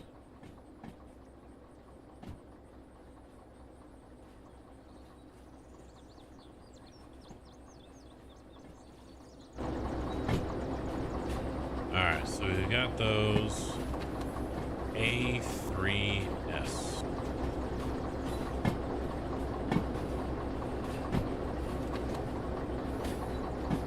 Wait, what? Oh, I gotta pick one up, okay.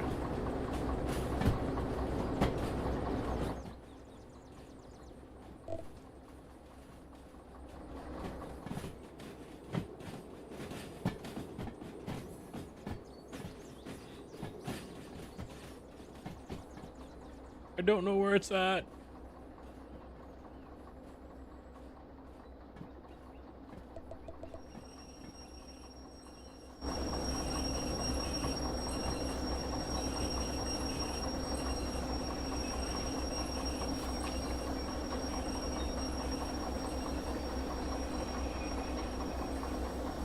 All the way over there, okay. I see it now.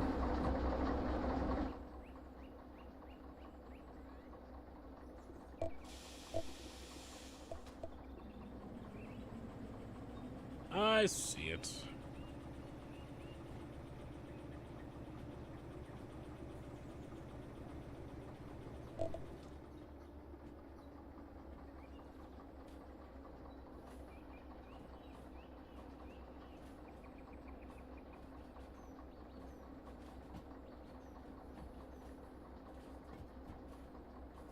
I'm guessing JB went to the vet.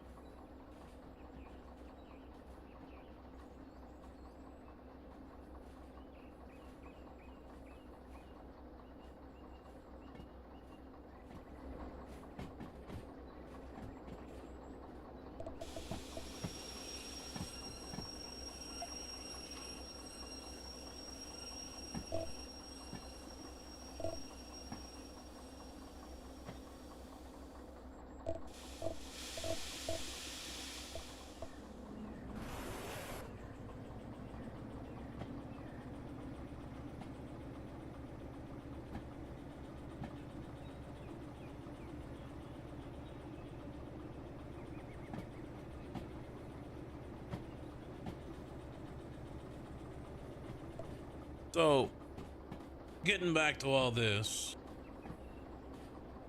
yeah, as I said in the Discord, Prairie only sent the basic info. Our driver call-in line, I would assume, is non-existent now.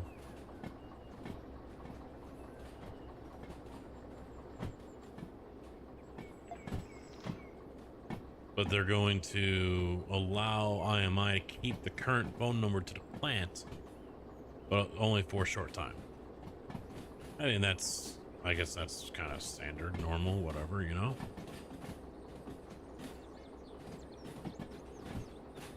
I mean, I think there's going to be some teething pains here. No, shit, no, fuck, Dave, stop, no, wrong track.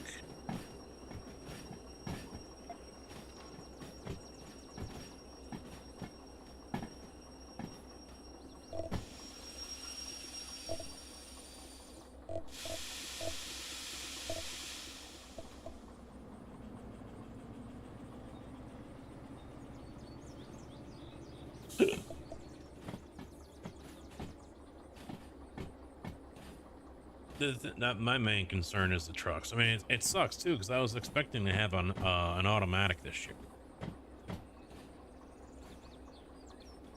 And there's nothing to say that I won't get one, but now that number went from having one person in front of me to probably having multiple people in front of me.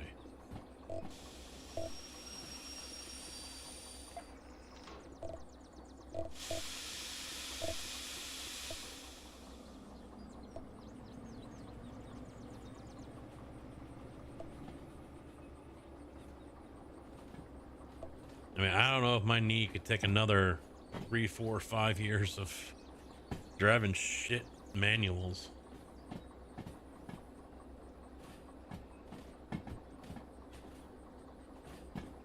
It's already got 20 years on it.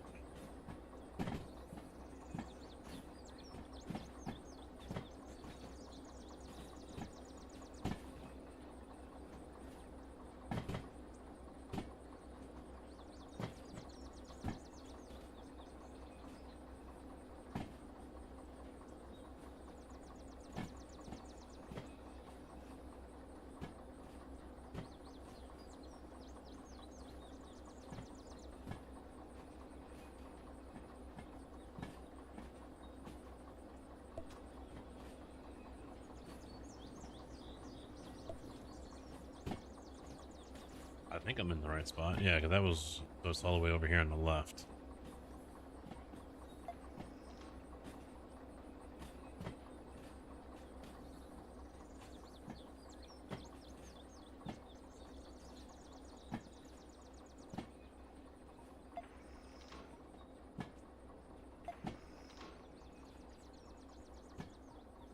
I can't see it with the freaking vegetation in there. The weeds. Need to get the groundskeeper over here.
672, right?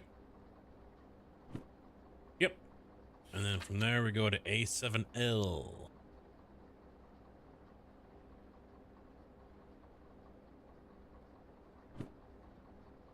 River. Oh, there it is over there. Okay.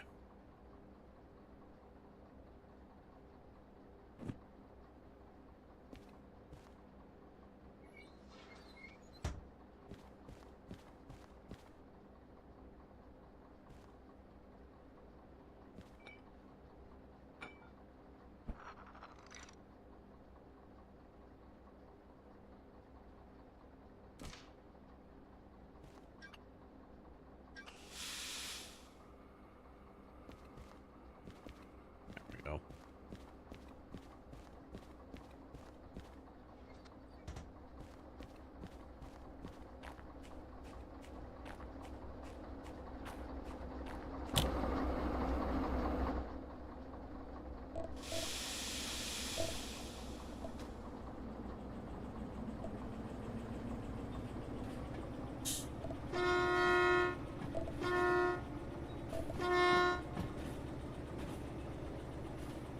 Which is right over there.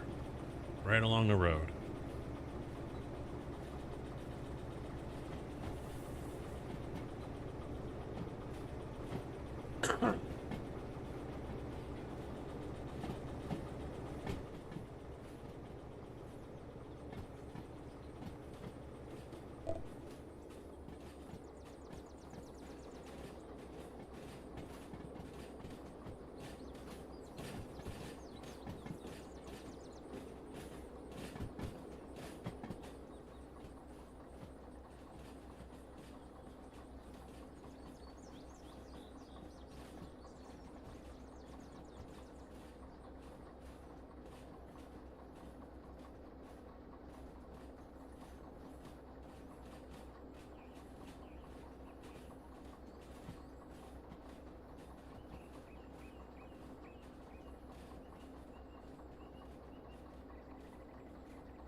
It's kind of hard for me to figure out if I'm happy about the sale because we're getting away from Prairie and the BS that we had there with them, or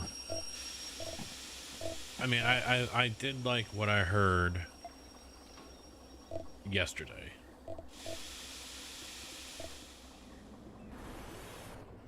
But yeah, it's honestly difficult for me to kind of decipher which one is which. Am I happy to be away from Prairie, or am I happy because IMI is going to be better? You know, the two of them share the same. So, maybe it's a little of column A, a little of column B kind of thing.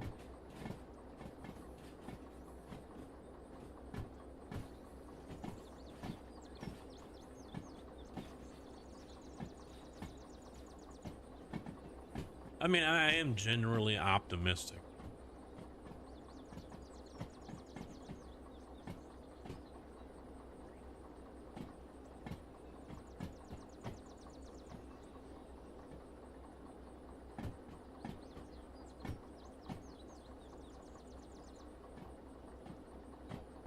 And I probably shouldn't be.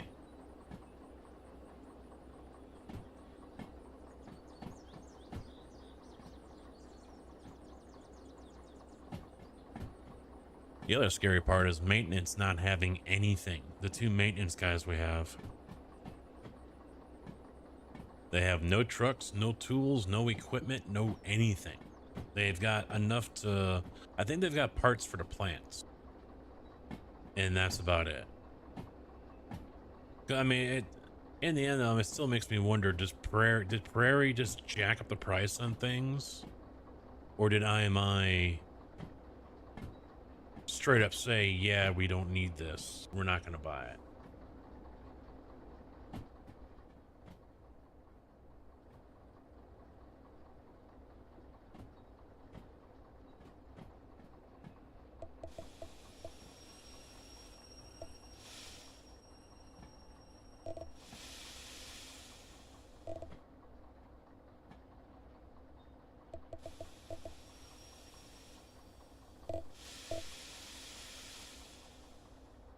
and then just kiss the bumper.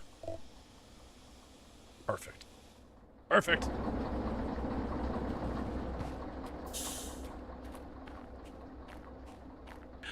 Yeah, I'm sure there was a little bit of that as well.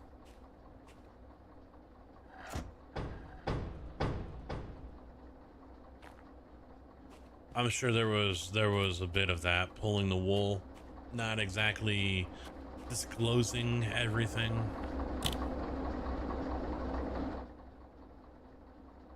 All right, so now we go to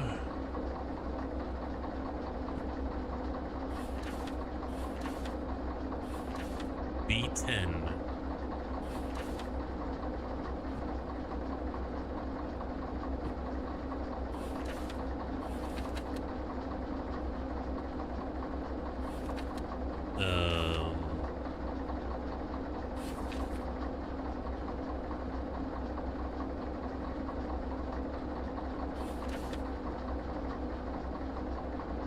You sure about that? Oh, 1-0.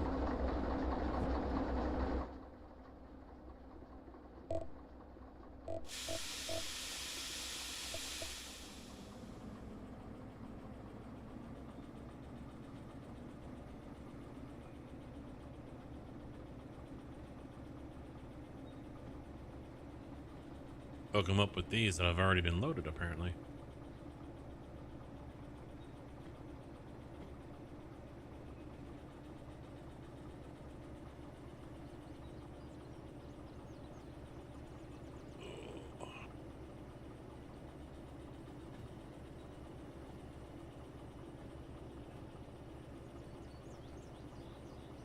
Well, that's I honestly do think that I honestly do believe that there is at least one thing, probably more than that Prairie didn't disclose. I mean, for example, the drum on the plant, it needs to get replaced to the tune of $250,000. That's what someone suggested the price was going to be, is 250,000. But you know, if Prairie didn't disclose that the plant needs a major overhaul like that, that's something that, yeah, I would imagine IMI would sick their lawyers on and have them handle it.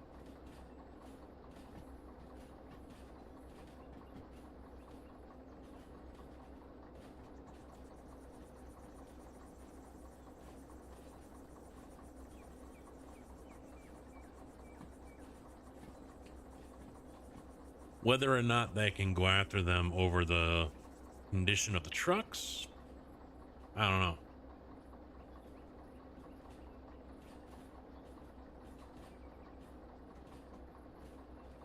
But like I said, there's also at the same, I mean, because IMI is no idiot. There are no idiots. This is not the first time they've taken something over. So it also makes me wonder how much of this is their decision. How much did they decide, yeah, we don't need this, we don't need that, we don't want to pay for this, you know, so on and so forth. I'm sure there's a lot of that there. But at the same token, at the same time, I'm sure there's a lot of Prairie thinking, okay, you want this, this, and this, well, you're gonna have to open up that checkbook, add a couple of zeros, so on and so forth.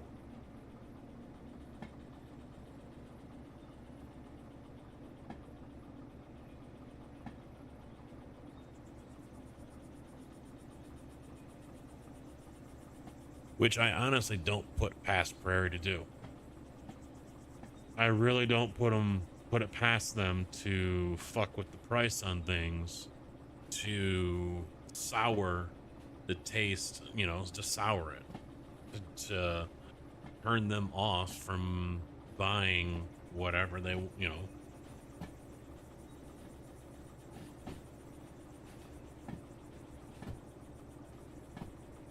So my dad was like, well, why'd they even go through with the sale? But I mean, if you're wanting to buy a certain car and there's only one dealership that has that car, or, you know, is willing to order said car or whatever, You know, you're kind of at their mercy, aren't you? You've got to play to their rules. You got to, you know, you have to deal with them. And I think that was kind of the case here. IMI wants more plants besides the two that they have. They want to be a force in central Illinois. And so dealing with Prairie and the bullshit that they had to do, maybe not ideal. You know, you got to do it. You want what you want. This is what you got to do to get it. Some guys were gathered around the president, and they were like, you know, when you're talking to Denny, did you notice he started to kind of flinch and get dodgy a couple times? You know, and the guy did, you know, a couple of people right away. Yeah, if he starts getting flinchy, twitchy, and he's just kind of, and then they're like, yeah, if he did that, he was bullshitting you.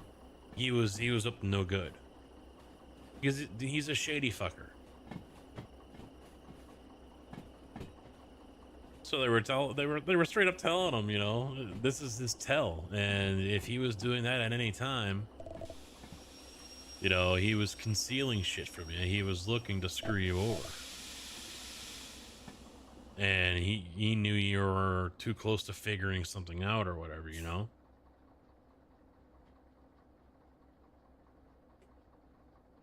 So I mean, right there, I think he started to understand that, yeah, not everything was kosher.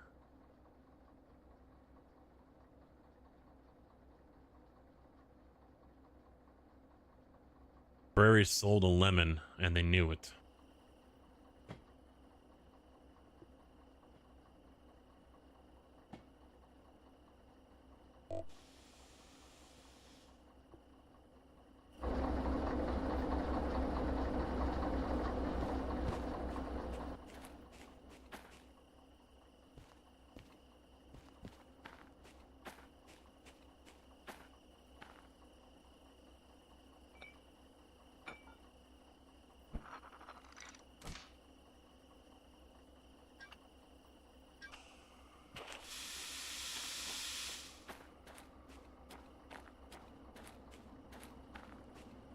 I still don't know what to do with this big ass gondola here. It's nowhere in the instruction.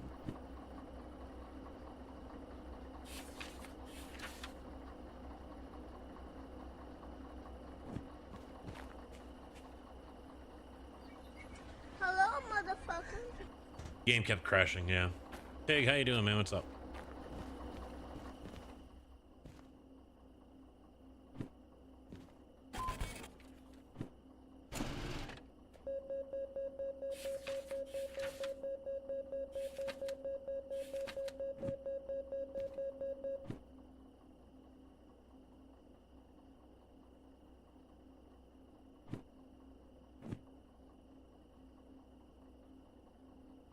Alright, I don't think I need the report anymore, right? So...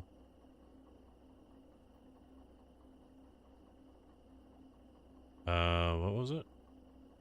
No. I don't want it! Throw it away! There we go. Next!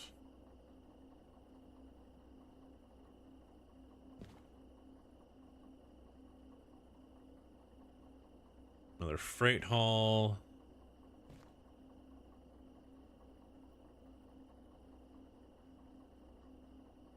I don't know if I can do this.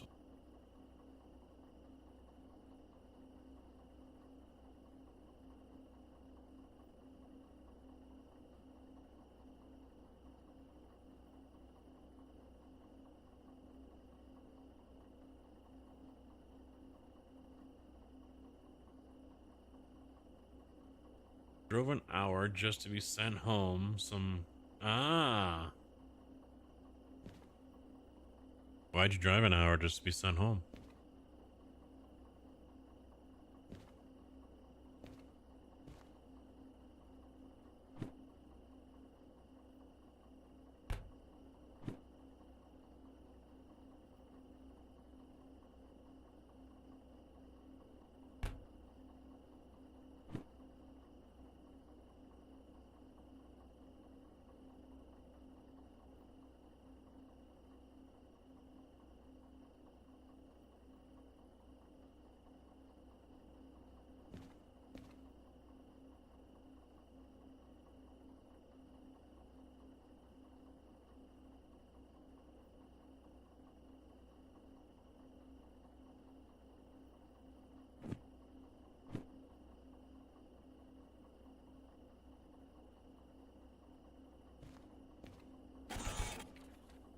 Ah, triangle length, okay. That's a long one, yeah.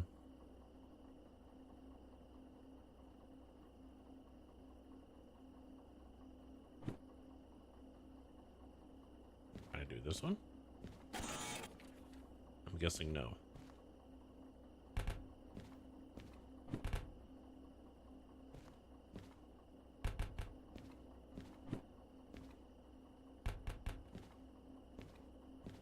So basically this one.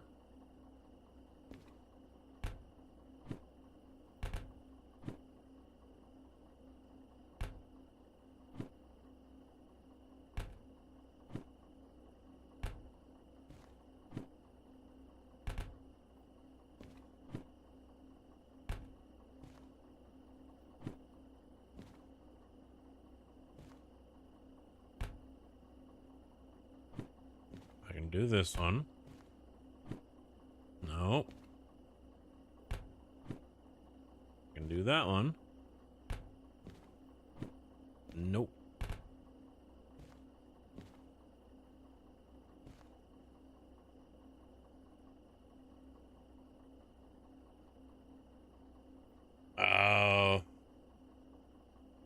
Did they say anything or what?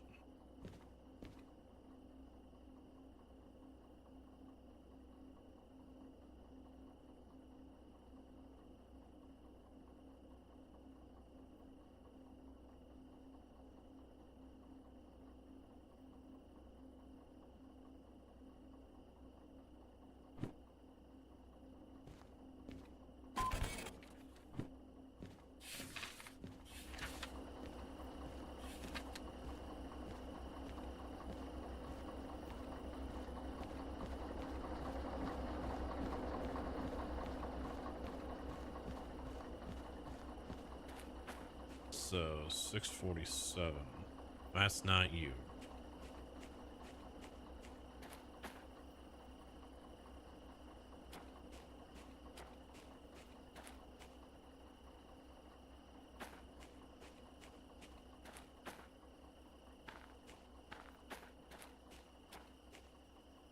Now there's the first one. Yep, so I gotta go around and grab it from that side.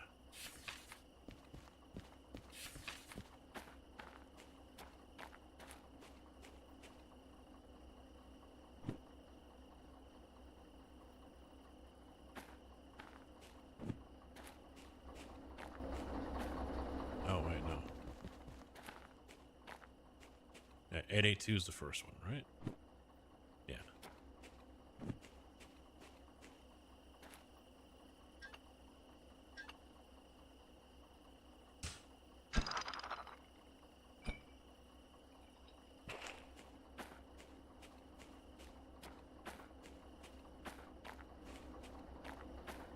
Huh.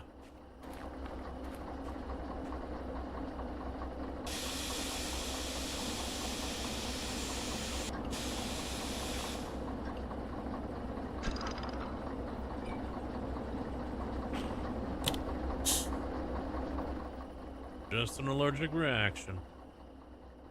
Oh, it's good. It's that. Now, like some massive ear infection or something, you know?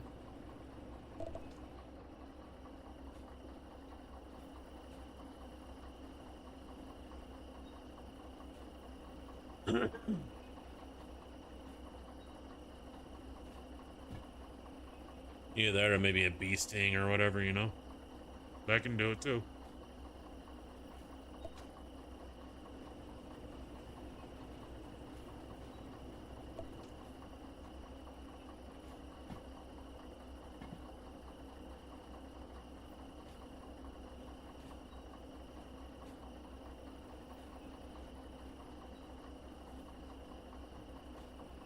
How far is Milford from you, JB?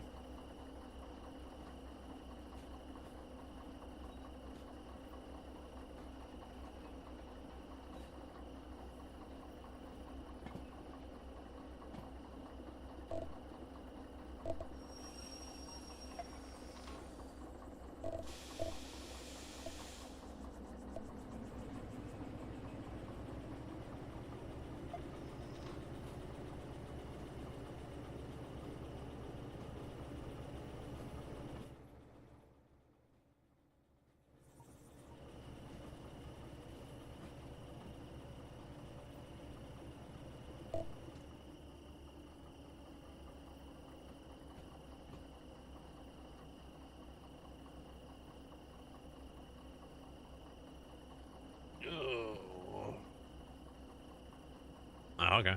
Yeah, I might as got a plant there. I was just looking at the different driver positions. They're hiring all over the place, and Milford was one of them.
Plant's huge.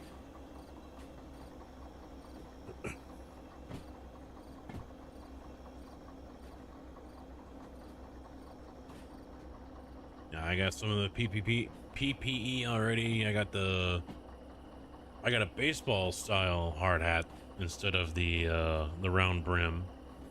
They gave us our glasses, gloves, a vest.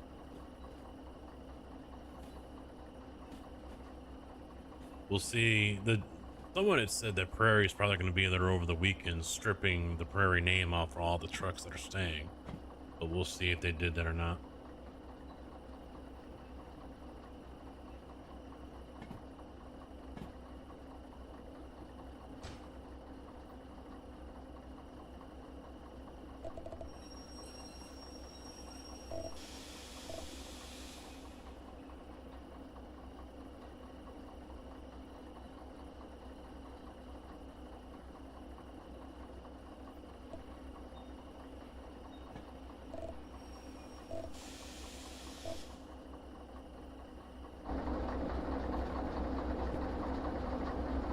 Oh 074.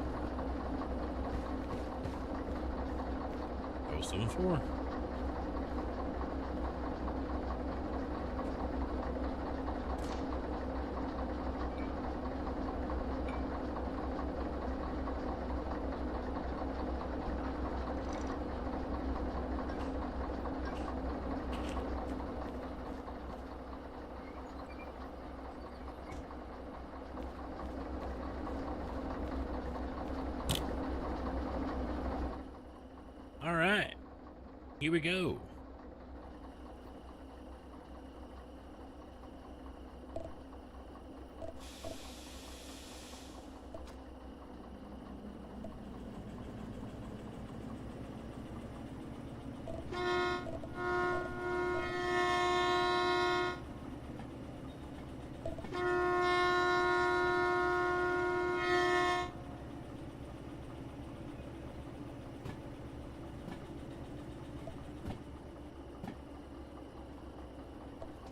Well, and I guess that's what they're. I mean, no one said what to expect here, but some of the guys are like, "Oh yeah, they work on Saturdays." Well, we'll see if we still do that or not, but I imagine we will, which is fine with me.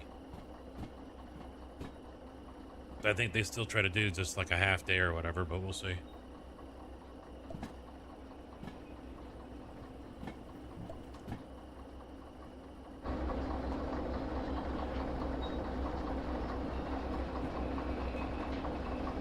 So I gotta hang a left, go straight, then hang a left, and then go straight.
There's 7 left. 7 trucks in Champaign.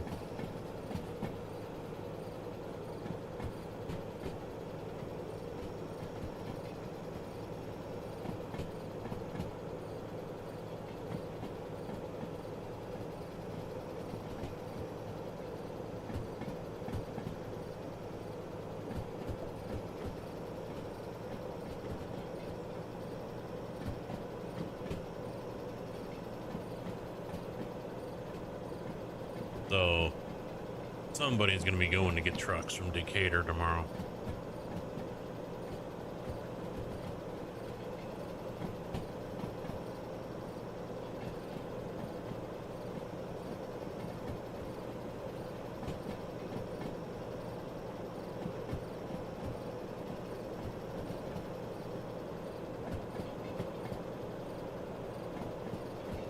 Maybe.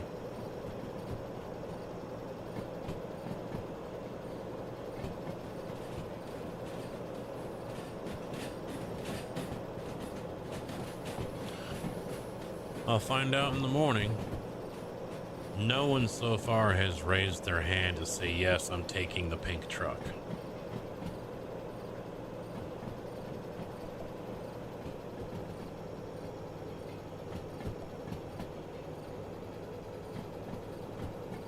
They think it's one of the 2 nice ones that are left, but it's really not. I'll go back in the 07, my old truck. It's rough as fuck because the suspension's shot, but I'll go back into that one. I don't care. At least I know it runs good. It operates correctly.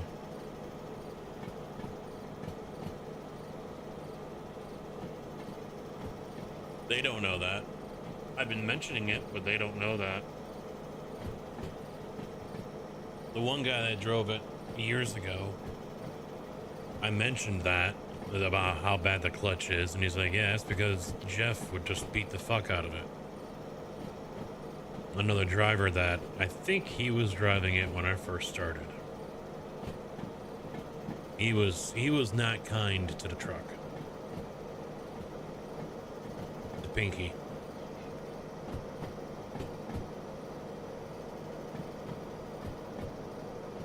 Now those issues are starting to show.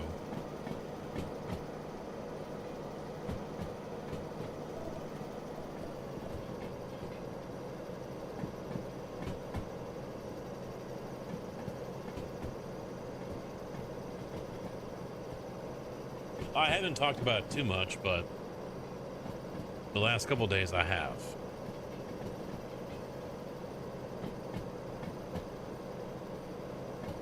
I mean, I know the one guy I think that's going to take it. I know he knows I can drive. So I don't see him trying, you know, he might do it jokingly, but I don't see him trying to blame me for whatever poor condition that it's in, you know, clutch wise or anything. He was the one that trained me, and he even said, I have to, you know, most of the time I can't tell when you downshift because it's so smooth.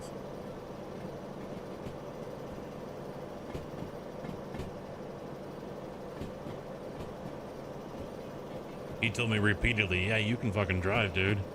He was genuinely impressed. So I highly doubt he's gonna blame me for the clutch being as bad as it is.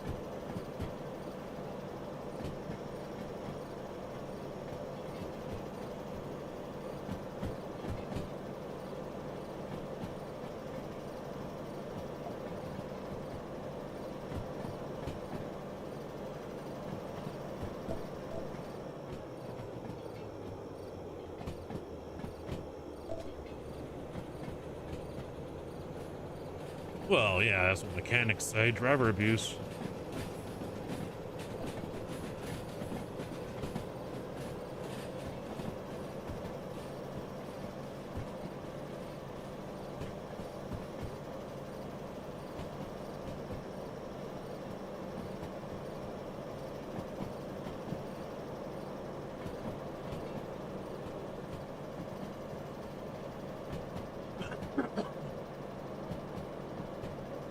Oh no, a landslide, we're gonna crash.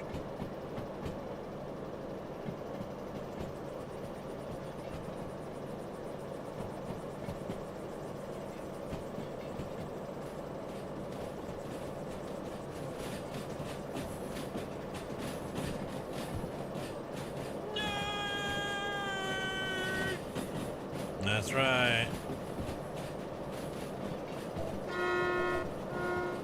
You're here too, so what does that make you?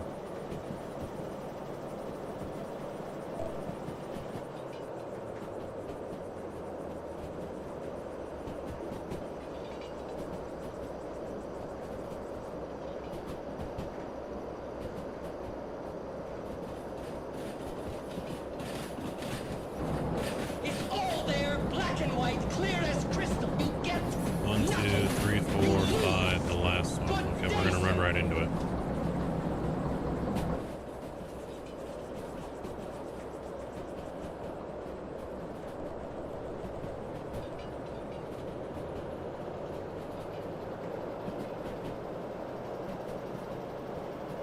And I've already gone through 2 witches.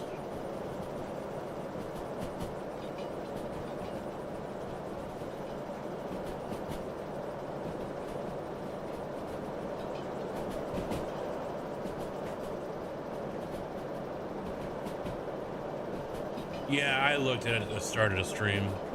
I mean, I didn't see really anything else to it besides the guns and shit. The zombies, I guess some zombies are armored now, so you gotta go for legs and head. But, you know, it also depends on what they have. They adjusted the zombies at all? You know, I hated 7 Days Before because you hit them or shoot them in the head and they just shrug it off like it's no big deal. You know, if they didn't tweak any of that, then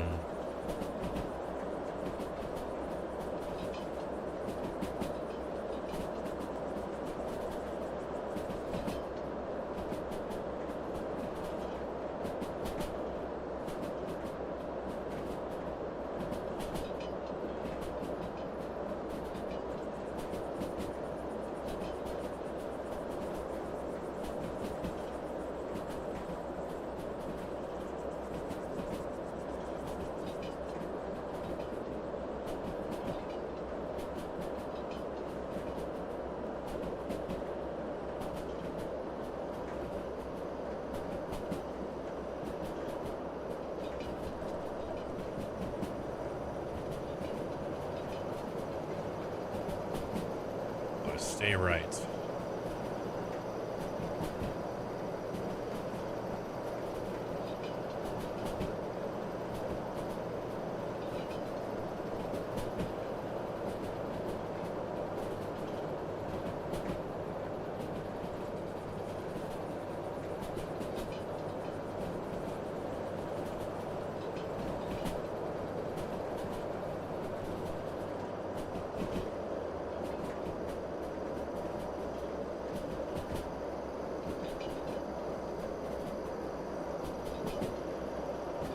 Yeah, don't want to fall off here.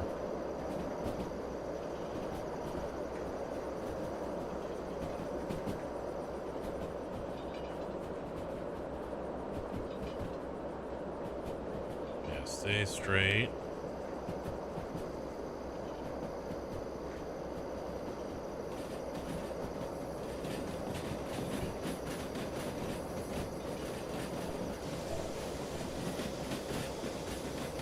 I think I was supposed to turn there.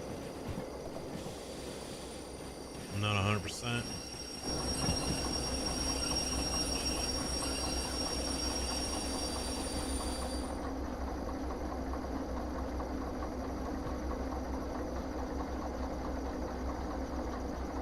Motherfucker, I went the wrong way.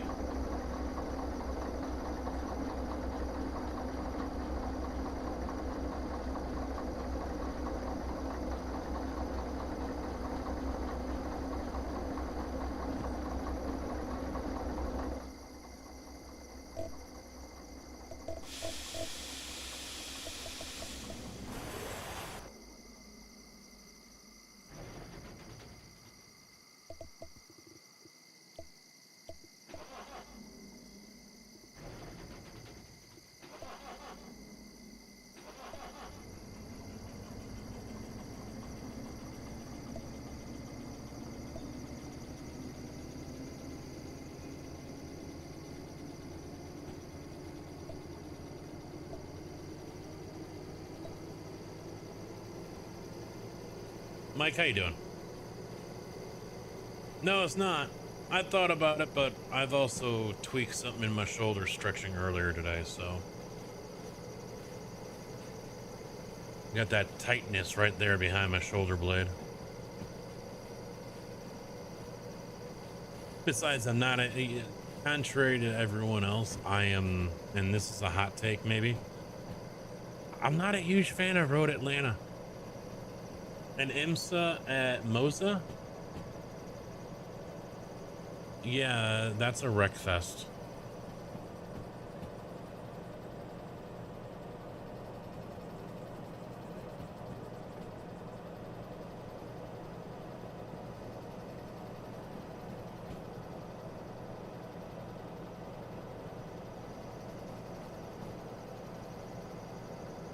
I did.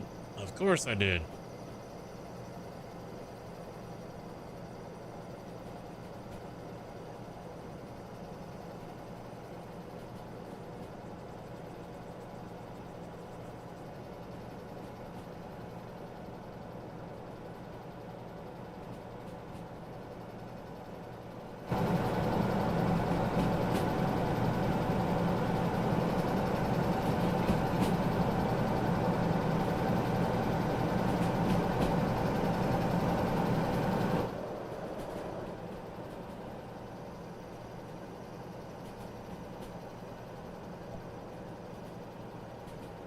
It was a good race. Verstappen getting away with what he did at the start, though, was bullshit.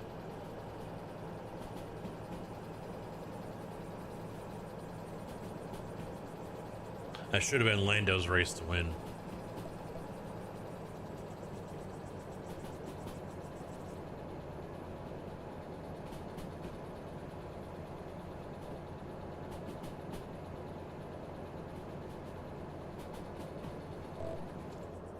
And I also honestly have no idea what the hell Lewis was thinking by going to Ferrari. Like, he saw what had gone on the last couple of years and the shit show that is Ferrari on the pit box. So, I mean, I really don't understand why he's getting all flustered about it, because he should have fucking known that nothing was going to change.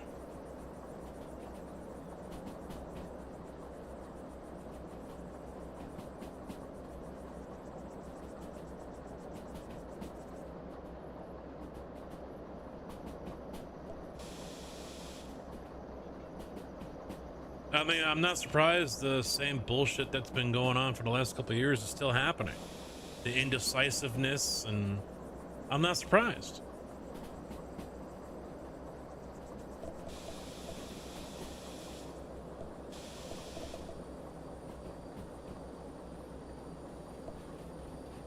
So for him to get all worked up about it, I mean, what the fuck did you think was gonna happen?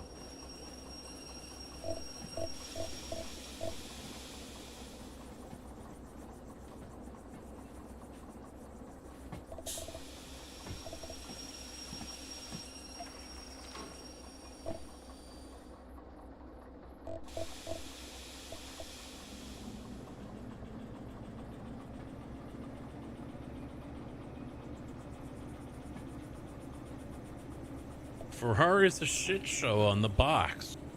Has been for a couple of years now, easy.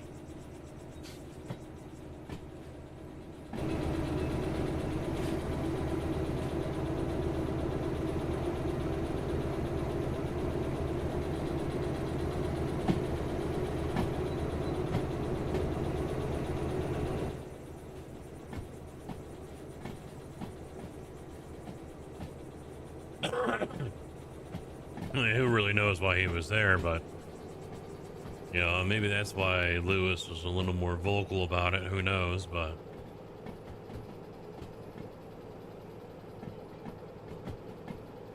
I think I can see Ferrari finishing worse than I mean, where did they finish in the constructors last year? Third or fourth?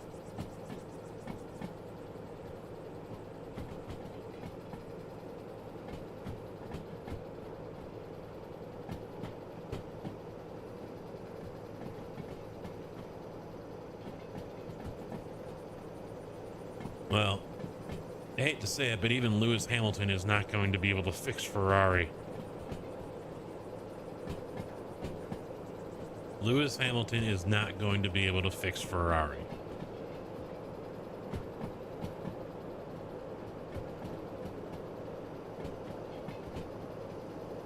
And I hate to see it for Fred, because Fred seems like a good guy. But, you know, Ferrari has been falling apart for a few years now. Yo, you about done? Tick tock, motherfucker. Hey, I get paid by the minute, all right? These guys are paying me by the minute. You guys, I'm working for free almost.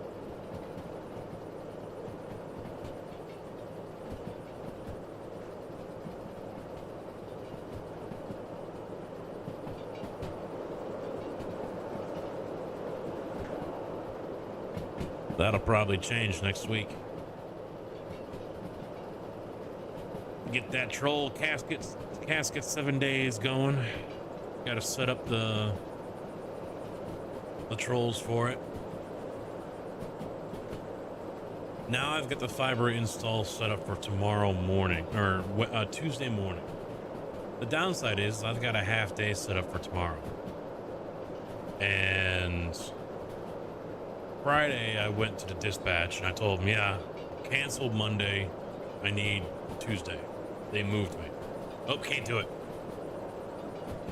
Can't do it. We got William Charles. We can't do it. You know what? And I snapped on him. I said, you know what? I asked for time off for whatever the reason, and you give me pushback right away.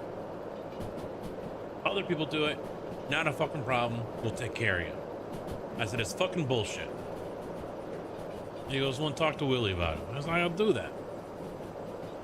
Another guy told me yesterday, he goes, I just go to Willie all the time. I just go to him all the time instead of dispatch. Because on top of that, he doesn't even write it on the calendar, so he doesn't even fucking know.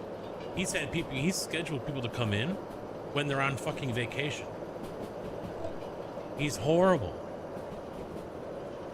He's not organized. And that's why I mean he's horrible. He's not organized. He needs to get organized. He needs to make that area of that office up there his. And he needs to take control of it, take command of it.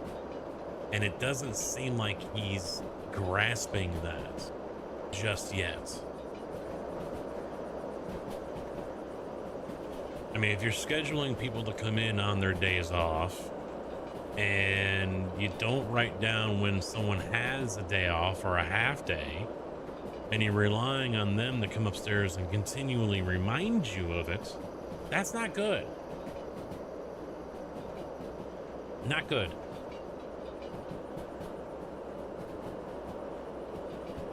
Well, the thing is, I've made the mistake of saying something. So now if I call in sick, they know exactly why, and they know I'm not sick. So it could get to that point where I just call off sick, not say a word, just call off. A couple of the senior guys are known for doing that. And to my understanding, to my knowledge, not a word is said about it. So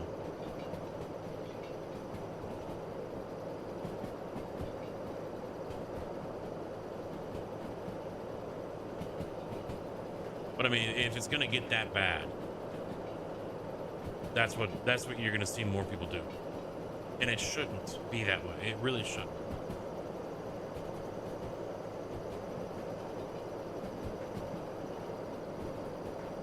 I mean, I like our dispatch guy, although he's probably not a fan of me for whatever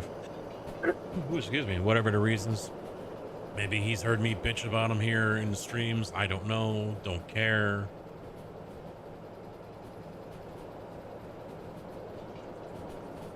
You know, I want him to succeed. I've tried helping him out. You know, he's probably forgotten that or it doesn't count. Don't know. Don't care. I mean, I've stopped trying to help him out. I sent him a message a couple weeks ago. We were on a solar farm And the guys told me, yeah, we got to go down only certain roads. If we go down a road that's not marked, then it's a $10,000 fine. And 2 of our trucks had already done it, a Chicago guy and one of ours. They monitor speed limits. You got to have all your PPE on, this and that, because safety is all over the place and they're hard asses, so on and so forth. And so I sent him a message and said, yeah, hey, you might want to put on a ticket that wind farm rules apply here. Not a fucking word. Not a fucking word about it. So, sure as shit, what does one of the other guys do? One of the lower guys, actually the bottom guy. And he's even told on the radio not to do it. And he still did it. He went down the wrong road. I don't know if we got hit with a $10,000 fine, but yeah, he went down the wrong road. Got called out for it on the radio. And I think, fortunately, you know, it wasn't seen. No one saw it, so dodged a bullet. But yeah, not good.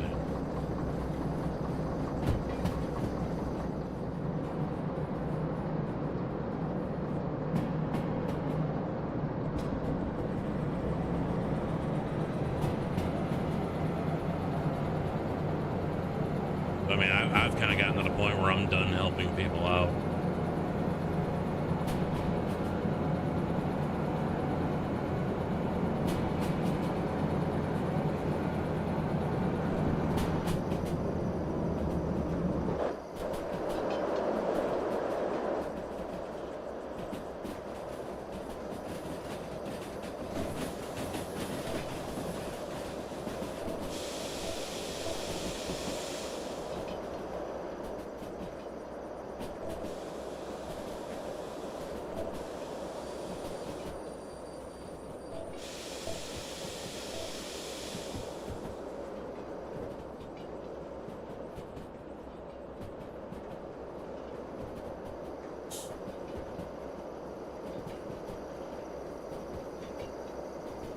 $70 through here? Wow.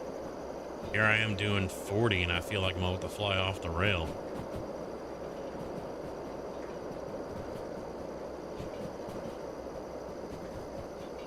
So Mike, what were you talking about with, you did what with loans or something in the past? What was it you said last week when we were talking about buying a truck?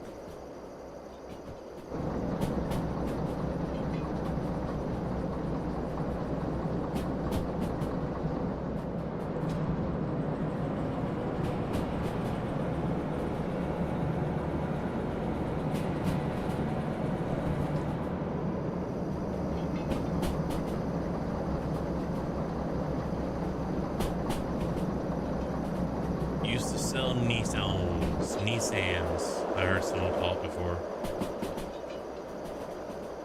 Car salesman for 4 years.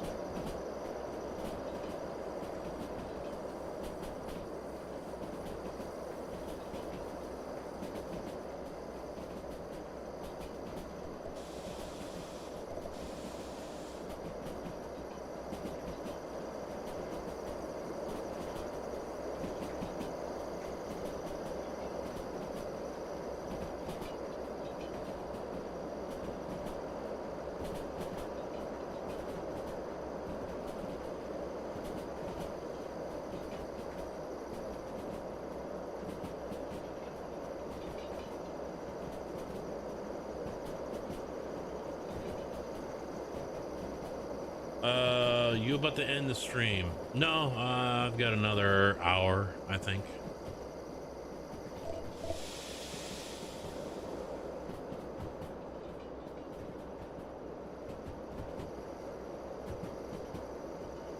I've got an early alarm tomorrow because we're having a meeting. Yeah, 30 minutes.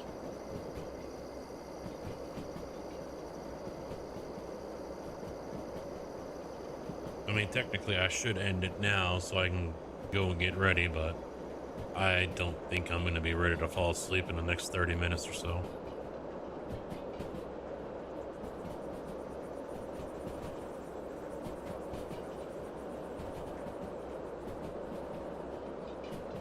Yeah, 420 is my alarm.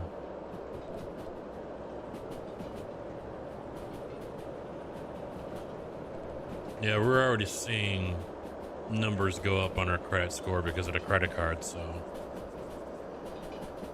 I'm hopeful to get it up to 650. That'd be fine with me.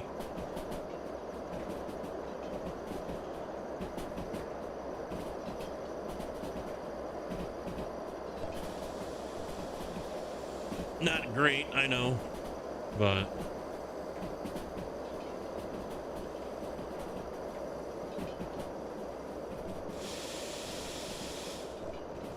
I'm still suffering from when I was younger. And I haven't really done anything about it since, so. Oh shit, I don't know which way I'm supposed to go here.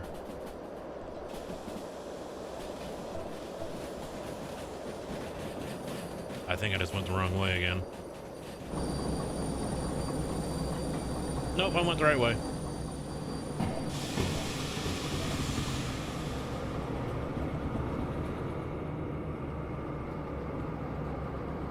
Lucky me. Lucky me.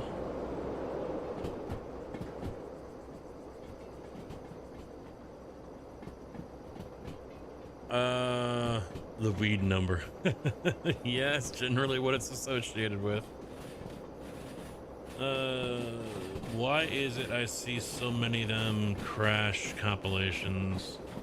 It's a live load, so as that drum turns, the cargo is moving. So yeah, some people don't take that into consideration. They don't respect that, and so of course it bites them in the ass. Generally, because it's kind of not the same as driving a big truck. So you can't take corners as fast as you might if you were driving a box van or something like that, a semi, or, you know, a dry box or a reefer or something like that. So it's a different beast.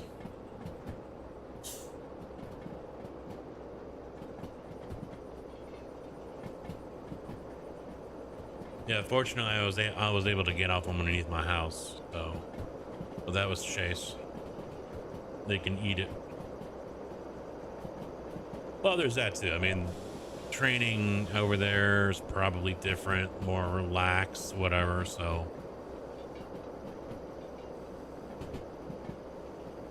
well, people don't understand that about mixer trucks either.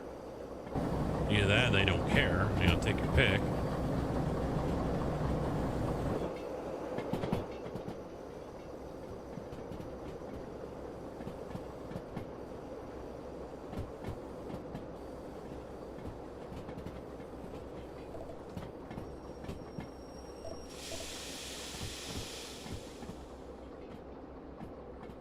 Yeah, generally I take corners at less than 15 miles an hour when I'm loaded.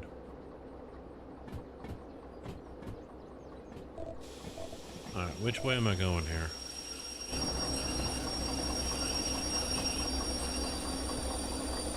I need to go to C2I.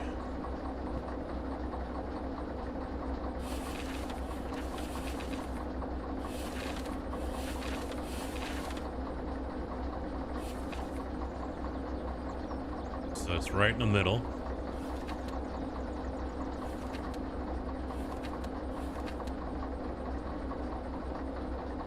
So here's the thing, I don't know where the fuck I'm at.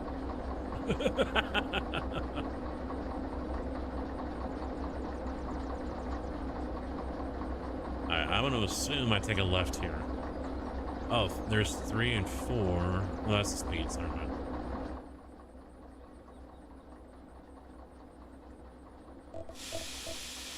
I'm assuming I go left.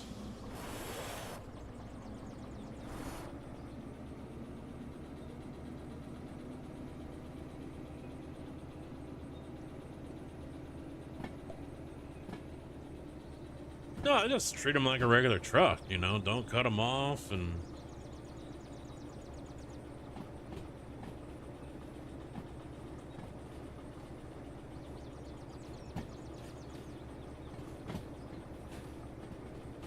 Well, if there's still concrete in the drum, yeah. I mean, now you're looking at just a round object that doesn't really have anywhere to hook onto unless they weld hooks onto it, and it's gonna be 30 to 40,000 pounds just in the drum itself. So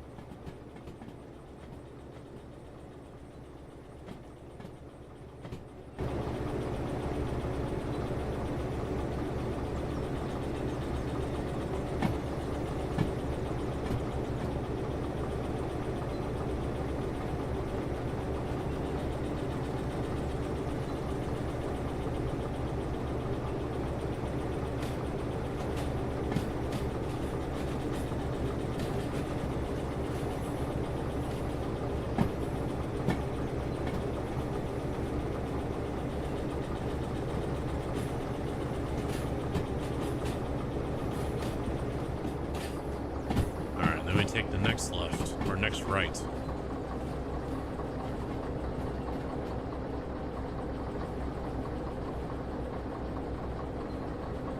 Yeah, because there's the roundhouse.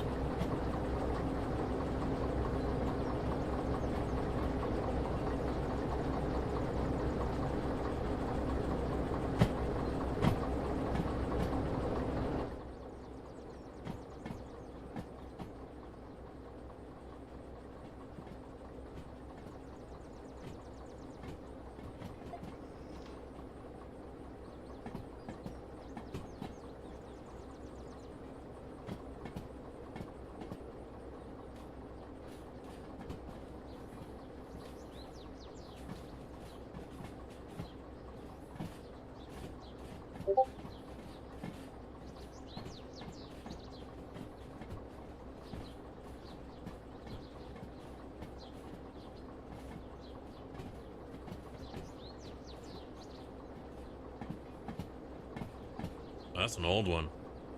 The chain driven one.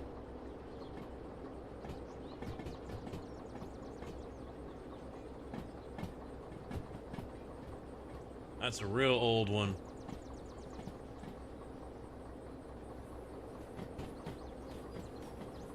Hey, we're already lined up for it. Nice.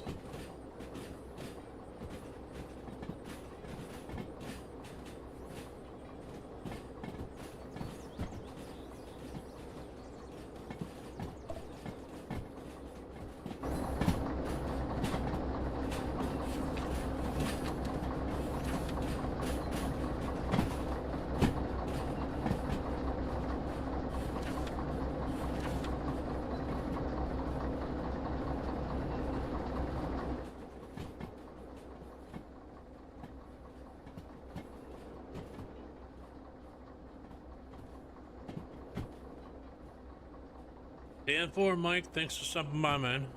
We'll see you possibly tomorrow. Have a good evening.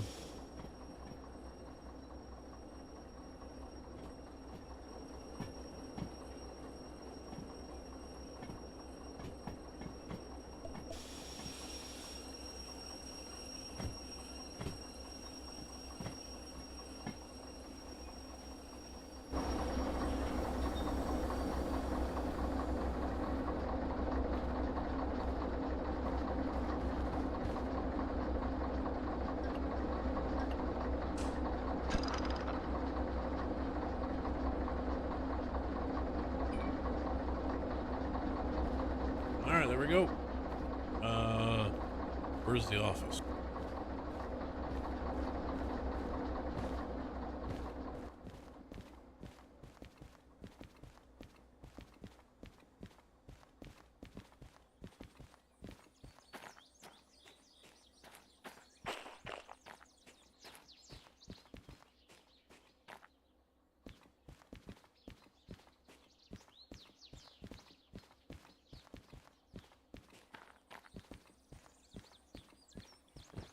Just start knocking on doors.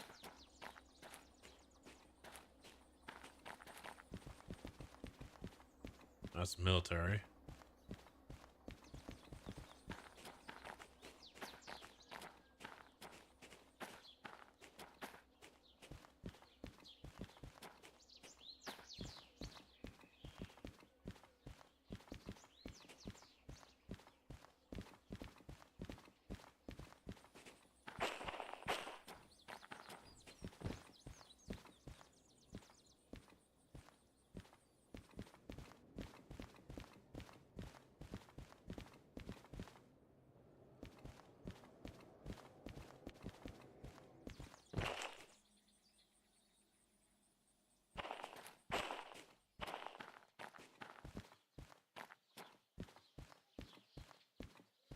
Um.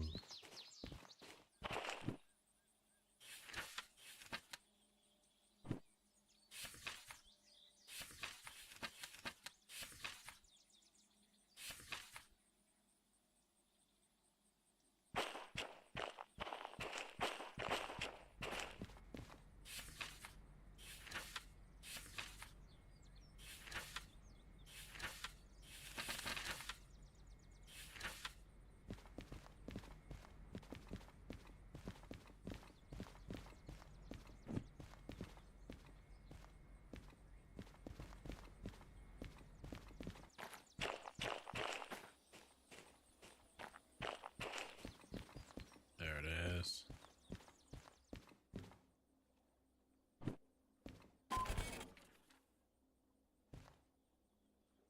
Oh, handbrake, damn it.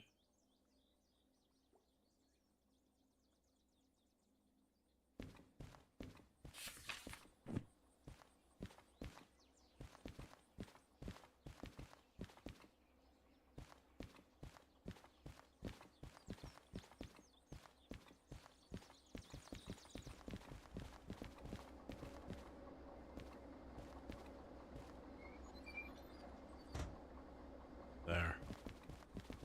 There, you fucking happy now?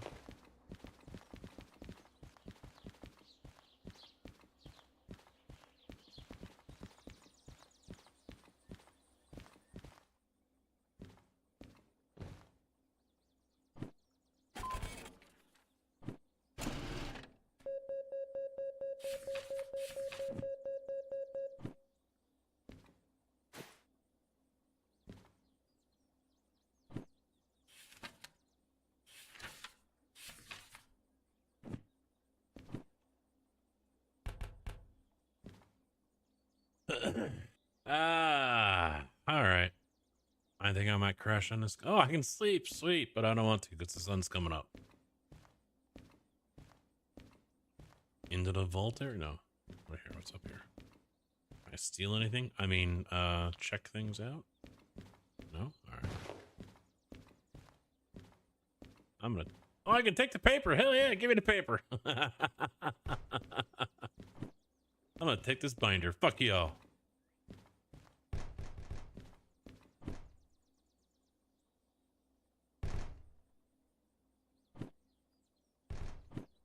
I quit.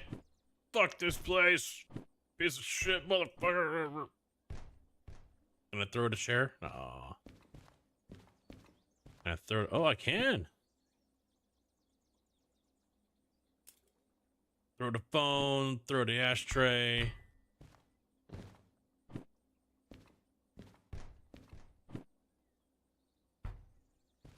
Yeah. Throw the keyboard.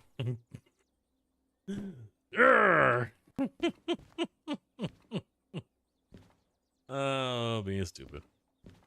Yeah, you know what? I think I will wrap it up here. I don't know, we might be back in this tomorrow. We'll be doing, I don't know, who knows? I don't know. I gotta think about it. Yeah, I'm gonna go to bed. Since I gotta wake up early. So, I will have more information tomorrow about my takeover from IMI. Our new overlords. Yeah, I guess they're gonna be there all week and into next week, so we're gonna be seeing quite a bit of them quite often. Hopefully I don't do something to get fired. I don't plan to. But then again, when you don't plan to do something, that's when it actually happens, right? So, night, guys. Thanks for thanks for hanging out. I'll see you back here tomorrow. Have a good day, week. If I don't see you again, and I'll see you when I see you. Bye. Good afternoon, good evening, and good night.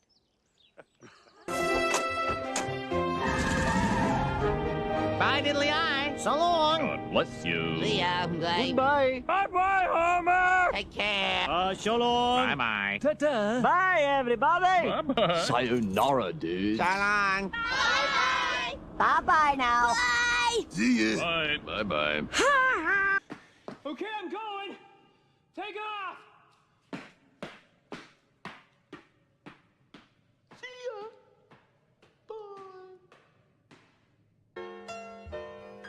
Well, kids, that's our show for today.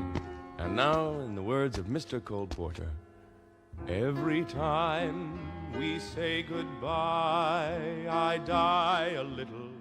Every time we say goodbye, I wonder why a little. Every time we say goodbye.